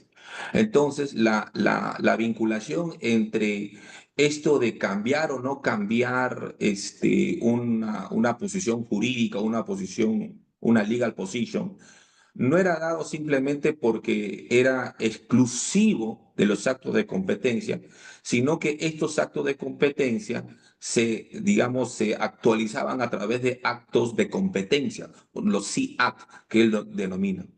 claro. Entonces, un individuo que mata a alguien, claro, o no, altera la posición jurídica de la víctima, pero el acto de disparar o lo que fuera, el acto de matar, no es un acto de competencia. Sí, eso es lo que dice Spack. Yo a eso lo llamo en contraposición, porque él usa un término alemán para hablar de acto antijurídico, yo lo llamo actos de. Están los actos Ujú. C y los actos D. Él busca marcar esta diferencia. Los actos D se van actualizando, como usted, en virtud de más actos D, perdón, los actos C. No, y los actos D, en cambio, no. Pero tiene un problema, Spack. No todos los. Hay muchos actos de ejercicio de la competencia que también tienen clave de actos D. Por ejemplo, yo ponía el ejemplo que esto fue cuando escribía la tesis, pero cambiamos de ejemplo. Un policía que utiliza su competencia para disparar a otra persona, ¿no? A un delincuente, pero o dispara mal o abusa de esta facultad y mata a un inocente. Ese acto de competencia produce también un acto D. Él no tiene una línea de demarcación clara de esta manera, actos D y actos C, con esto de la actualización de la competencia, porque él sigue definiendo estos actos principalmente en virtud de la modificación de posición jurídica. Y él piensa que tiene una línea de demarcación en virtud de esto de la actualización, pero algunos actos C que también tienen aspectos D. Entonces, la línea de demarcación ya está dada no por SPAC, está dada por el sistema jurídico mismo. Los actos se son conferidos a un sujeto. Un sujeto puede hacer un acto D porque el sistema lo autoriza. Yo creo que esto se le escapa a SPAC porque le da muy poca atención a las normas de competencia. Como dije en un momento en la presentación, el fenómeno de la competencia se expresa mediante normas. Es mediante las normas de competencia que uno actualiza la competencia como concepto. Y él esto no lo toma totalmente en cuenta. Lo mismo le pasa a Ras en un artículo póstumo que se llama sobre los poderes normativos, que dicen que estos poderes normativos, que básicamente son la competencia, existen porque son deseables. ¿Qué demonios quiere decir esto? Sí, claro. Porque deseable puede ser bueno, como alguien desea que fulano sea competente, crea una norma autorizándolo. Si es esto, no hay ningún problema. Pero si deseable quiere decir, es bueno que haya competencia y por ende la competencia existe, tenemos un problemón. Claro, claro, Y el claro. mismo Ras dice en ese artículo, no pienso hablar de normas en ningún sentido de la palabra, solo del concepto, y estos poderes existen. Es un enfoque muy parecido, además, ahí me resulta a mí sospechosamente muy parecido al de SPAC. Menos preciso, pero muy parecido al de SPAC, y Ras no lo cita ni una sola vez. Todo es algo que a mí me genera cierta incomodidad. Pero bueno, eso es lo que yo diría sobre este punto en SPAC, que Gracias, trato de gracias. analizarlo en extenso en el libro, que tiene a mi juicio tiene este problema de marcar lo que yo llamo actos D con sus actos C. No hay una demarcación, la demarcación no es la mejor. Gracias. Muchas gracias al profesor Miguel y a Alejandro por las respuestas. Sigue en el orden de petición. La palabra se la otorgamos a Oscar Carvajal y seguidamente a Luis Buña Zacoto. Si les parece bien, Alejandro, por el tiempo que nos queda, que ya es poco, podemos escuchar la pregunta de Oscar y inmediatamente la de Luis y contestar en conjunto ambas. Juntemos todo, sí, sí, sí. Oscar, Sí, listo, ¿me escuchan? sí. Bien. Listo, bueno, gusto saludarlos. ¿Qué tal, profesor Alejandro? Bueno, yo tengo dos cuestiones puntuales, pero una, digamos, de tipo evaluativo y otra de tipo explicativo. La primera, digamos, de tipo evaluativo. en el trabajo del Chorón y Bulligin, cuando dan explican ese salto entre la norma y el sistema, para explicar esto respecto de del artículo que nos compartió de los sistemas de normas de competencia, ellos encuentran que hay un problema porque presuponen que hay una especie de como isomorfismo, ¿no? Entre, digamos, lo que sería una lógica de proposiciones normativas y una lógica de normas, ¿sí? Que para explicar de manera indirecta las relaciones inferenciales entre las normas, tendrían que demostrar previamente que hay un isomorfismo entre esa lógica o ese metalenguaje, lógica de proposiciones normativas y una lógica de normas, ¿sí? Esto, pues, como ellos nos cuentan, nunca se logra demostrar, es decir, que ambos sistemas sean coextensionales y, es decir, no son biyectables, no tienen la misma cardinalidad, luego no son dos sistemas, digamos, isomórficos. ¿Eso qué quiere decir? Que no, al final no puede explicar a través de un metalenguaje o un sistema de segundo orden, las relaciones diferenciales que ocurren en el sistema de primer orden. Entonces, mi pregunta ahí es, analógicamente esta propuesta de sistemas de normas de competencia, si se hereda, se replica o no este problema de explicar en un sistema o en un lenguaje de segundo orden las relaciones inferenciales de manera indirecta que se dan en un primer orden respecto a las normas de competencia, puesto que tendríamos que presupondríamos un isomorfismo o tendríamos, al igual que Chorón y Bulligin en esta propuesta, que probar que ese lenguaje de segundo orden tiene una similitud estructural con el lenguaje de primer orden. ¿Se hereda o no ese problema en esta propuesta? Esa es mi primera cuestión. Mi segunda cuestión es respecto del concepto de modalidad. Usted nos habla en el libro de modalidades verticales, modalidades horizontales, etcétera. Y el concepto de modalidad, pues, bajo ese criterio sintáctico de normas que usted nos menciona que lo defiende, para definir una modalidad entendemos que hay que introducir unas reglas, ¿no? Unas reglas como cualquier modalidad lógica, una modalidad lética. Por ejemplo, las reglas de inferencia, las reglas de equivalencia, ¿no? Las reglas de introducción de un operador de eliminación, en el caso de los operadores necesario, posible, obligatorio, permitido, prohibido. ¿Bien? Entonces, entiendo yo que la definición lógica de lo que es una modalidad tiene que brindar una serie de reglas de introducción, eliminación o de algún tipo para poder definirlo lógicamente bajo este criterio sintáctico. Si no, volvemos a los problemas que hemos conversado aquí con algunos, con el profesor Ventiveros, con otros, y es cuando Alexis introduce lo que llama el operador opt. Si P, entonces opt Q, ¿no? Ese opt parece una suerte de acrónimo, ¿sí? Porque no viene introducido con reglas que expliquen cómo se introduce, cómo se elimina, qué inferencias permite, cuál es su cuadrado de oposición, cuáles son sus equivalencias, que sería la definición propiamente de lo que es un operador lógico, ¿no? En este caso, cuando usted nos habla de modalidades, recuerda, pues, por supuesto, esta idea de modalidades lógicas. Entonces, mi pregunta es si tiene definido o no, digamos, en el trabajo, cuáles son este tipo de reglas que le darían el significado, digamos, sintáctico a estos operadores, los trata como operadores, los trata como algo diferente. Y bueno, esos serían las dos cuestiones. Gracias. Ok. Gracias, Luis. gracias, Oscar.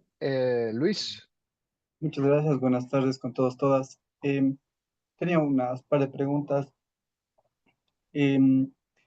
Justamente el Chorón y Bulligin hacen una diferenciación entre los problemas que puedan tener los sistemas normativos en relación a las circunstancias ontológicas y deontológicas.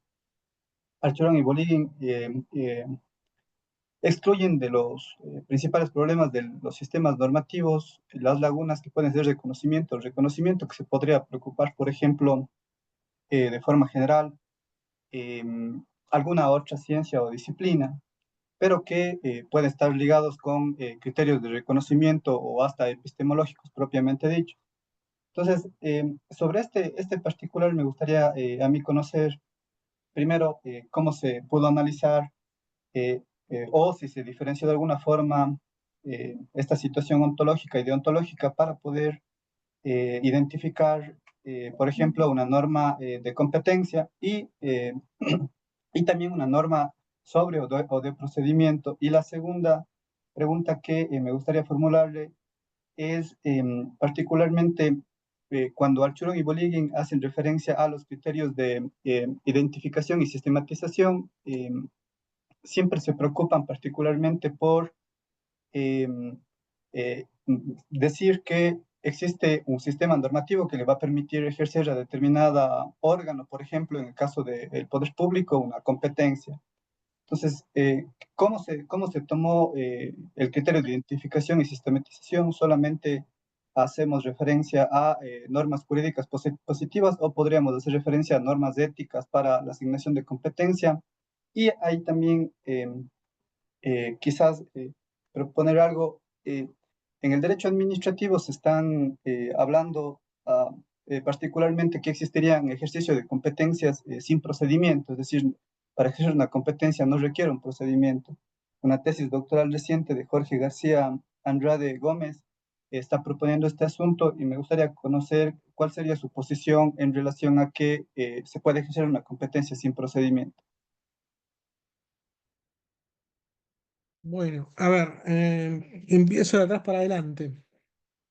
Yo no veo la posibilidad, sobre todo porque uso una noción muy mínima de procedimiento, que tal vez no sea la misma que está usando esta gente cuando habla de que puede haber un ejercicio de la competencia sin procedimiento, de decir que puede haber una competencia sin procedimiento. Entiendo en este caso, no sé, no sé de qué país es usted, digamos, pero en su país imagino que los actos administrativos tienen que dictarse en castellano o hacerse en castellano. ¿Sería considerado un acto administrativo aunque no tenga procedimiento en el sentido estricto del término que puede usar el derecho administrativo de un país como los nuestros si fuera hecho en francés? Creo que se pretendería que mínimamente fuera castellano. El uso del castellano es una formalidad también.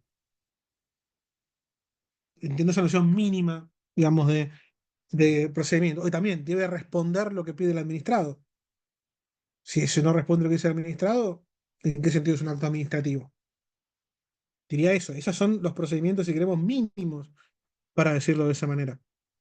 Eh, lo otro, sobre la cuestión, no lo veo tanto en cuestiones como de ontología, trato en un sentido de disolver el problema, diciendo que en realidad lo que hacemos es interpretar en determinados contextos ciertos hechos como con determinada significación, pero no hablo de no trato de crear una ontología muy amoblada en este sentido. Así que yo diría que la respuesta a su primera pregunta sería que no lo veo como un problema y en el enfoque que estoy tratando de desarrollar yo, digamos. Ahora, si estoy haciendo lo correcto o lo incorrecto, no lo sé, pero estoy tratando de disolver eso y no meterme en tantos líos ontológicos porque tengo miedo en ese caso, de ahí sí multiplicar las instancias sin necesidad. Entonces, en ese caso quiero tratar de evitarlo. Oscar, a ver si lo voy a entender todo, digamos. Sobre la cuestión de modalidad, yo no estoy usando modalidad, la palabra modalidad en un sentido como dialéctico en este caso, un tipo necesario, posible, imposible. No estoy usando modalidad en ese sentido cuando hablo de las modalidades del concepto de competencia, la vertical y la horizontal. Y no estoy hablando de en qué formas esta competencia se puede presentar dependiendo de qué es lo que se confiera. Entonces, no estoy usando modalidad en ese sentido. Si debo ser completamente honesto, tampoco desarrollé ni busqué desarrollar un sistema, una lógica de un operador competencial, sino tratar de manejarme con una lógica estándar no demasiado compleja para justamente facilitar, si se quiere, la divulgación de estas ideas en gente no tan especializada. Ahí me interesa que esto le pueda servir a un jurista de a pie para poder reconstruir mínimamente lo que sería un sistema de la competencia de alguna gente y no sobrecargarlo de cosas. Tal vez sería bueno tratar, en virtud de esto, después construir una lógica con operadores competenciales, etcétera, pero esto si se quiere, y cada vez que pienso, me pasa como Michael Corleone en El Padrino parte 3. Cada vez que pienso que salí del problema de la competencia, me vuelven a traer adentro y no hay forma de escapar. Yo hace ya 14 años que estoy tratando de cerrar este tema y no lo voy a conseguir nunca. Pero podría hacerse algo interesante en ese sentido. Con la cuestión del isomorfismo y todo eso, yo creo que en virtud de esto se heredarían los problemas que dicen al Johnny Bully. No estaría resuelto esto todavía acá. En parte porque ni siquiera está planteado de manera directa. Entonces creo que se heredaría el problema. Yo creo que el resultado sería que no serían isomórficas, que serían distintas porque estamos a niveles lingüísticos distintos y eso llevaría a plantear, para dar cuenta del nivel donde estamos parados, una cosa si querés tipo teoría de los tipos competenciales, por llamarlo de alguna manera, esto implicaría que cada tipo tenga una estructura al menos un poco distinta a la hora de dar cuenta del nivel inferior. Pero es una intuición. Habría que sentarse y ver qué sale. Y creo que con eso ya estoy. Vale, muchas gracias, Alejandro. Quizás si me permiten hacer aunque no es mi ponencia, pero creo que el profesor Miguel León dirigía un poco su comentario a mi comentario acerca de la eficiencia económica. Obviamente no, la idea es un refinamiento, el refinamiento merece muchas veces complejidad de análisis, ¿no? Es decir, muchos más conceptos. Pero mi punto quizás que no me voy a entender es precisamente, y con lo que Alejandro nos contaba que le hicieron el comentario en Ámsterdam, que creo que fue Lindahl o No, Spack, ya, Hage. Hage. Hage, Sí, Hage. me parece que él da en un punto que cuando tú nos comentabas es precisamente lo que yo quería señalar. Y es Ujú. precisamente que el análisis que propones de sintáctico es realmente inferencial, relacionado, por ejemplo, con la aplicación del derecho inferencialmente. Y me parece que eso no puede ser reducible al fenómeno de, si entendemos la aplicación de una norma de competencia para producir un acto válido, a un análisis pragmático. Es decir, una aplicación de la norma de competencia, si tenemos a la norma como objeto de aplicación pragmática de aplicación inferencial de la norma de competencia. Y me parece que tú estás construyendo es la parte de la aplicación inferencial de las normas de competencia. De ahí la utilidad en esa inferencia quizás de, por ejemplo, introducir la norma que hace referencia a la definición de qué se entiende por testamento. En ese sentido, lo que diría es que construye la inferencia, pero la inferencia hasta el punto que llegas es por lo menos, por entenderlo así, en materia de silogismo judicial, llegas a la norma de competencia y hasta ahí creo que tu análisis es el objeto de tu análisis. Pero esa norma de competencia, así identificada, así inferida, es una razón que apoya la realización pragmática de aplicación de un acto válido, que es algo que me parece que la aplicación inferencial y la aplicación pragmática, en el caso de una norma de competencia, no Ujú. pueden ser tratados como un mismo fenómeno. Ese era mi punto, no que el simplismo Ok. y eso pues nunca lo dije, sino lo contrario, que No, sí, incluso sí. la simplicidad y el análisis implica refinamiento, pero siempre va a estar, y eso no tiene nada que ver con la navaja de Occam, es precisamente la necesidad de los conceptos y la diferencia con otros conceptos. Mi punto iba precisamente a ese. ¿No será, por ejemplo, que SPAC y otros están haciendo referencia es a la aplicación pragmática de una norma de competencia y no necesariamente a la inferencial? Y yo creo que ambas se pueden conectar en tanto la aplicación inferencial de una norma de competencia llega a una conclusión y esa conclusión, en términos pragmáticos, es una razón que apoya la realización de un acto, válido o Mm, inválido. Puede Ese ser. era mi comentario. Pues ese Lo era máximo que te puedo mi decir ahora, punto. debería sentarme a pensarlo y como estamos así apurados de tiempo, mi respuesta es que puede ser. Es cuestión de sentarse y pensarlo, pero no lo veo como completamente incompatible con lo que estoy haciendo. Al contrario, No, al es contrario. totalmente compatible, totalmente Ujú. compatible. Bueno, entonces Alejandro, muchísimas gracias por tu excelente ponencia, por tu tiempo. A todos los presentes, muchísimas gracias por estar acá conectados y asistir. Buenísimo, nos permitieron ofrecer una discusión muy fructífera, por lo menos para los que escuchamos, esperemos también para Alejandro.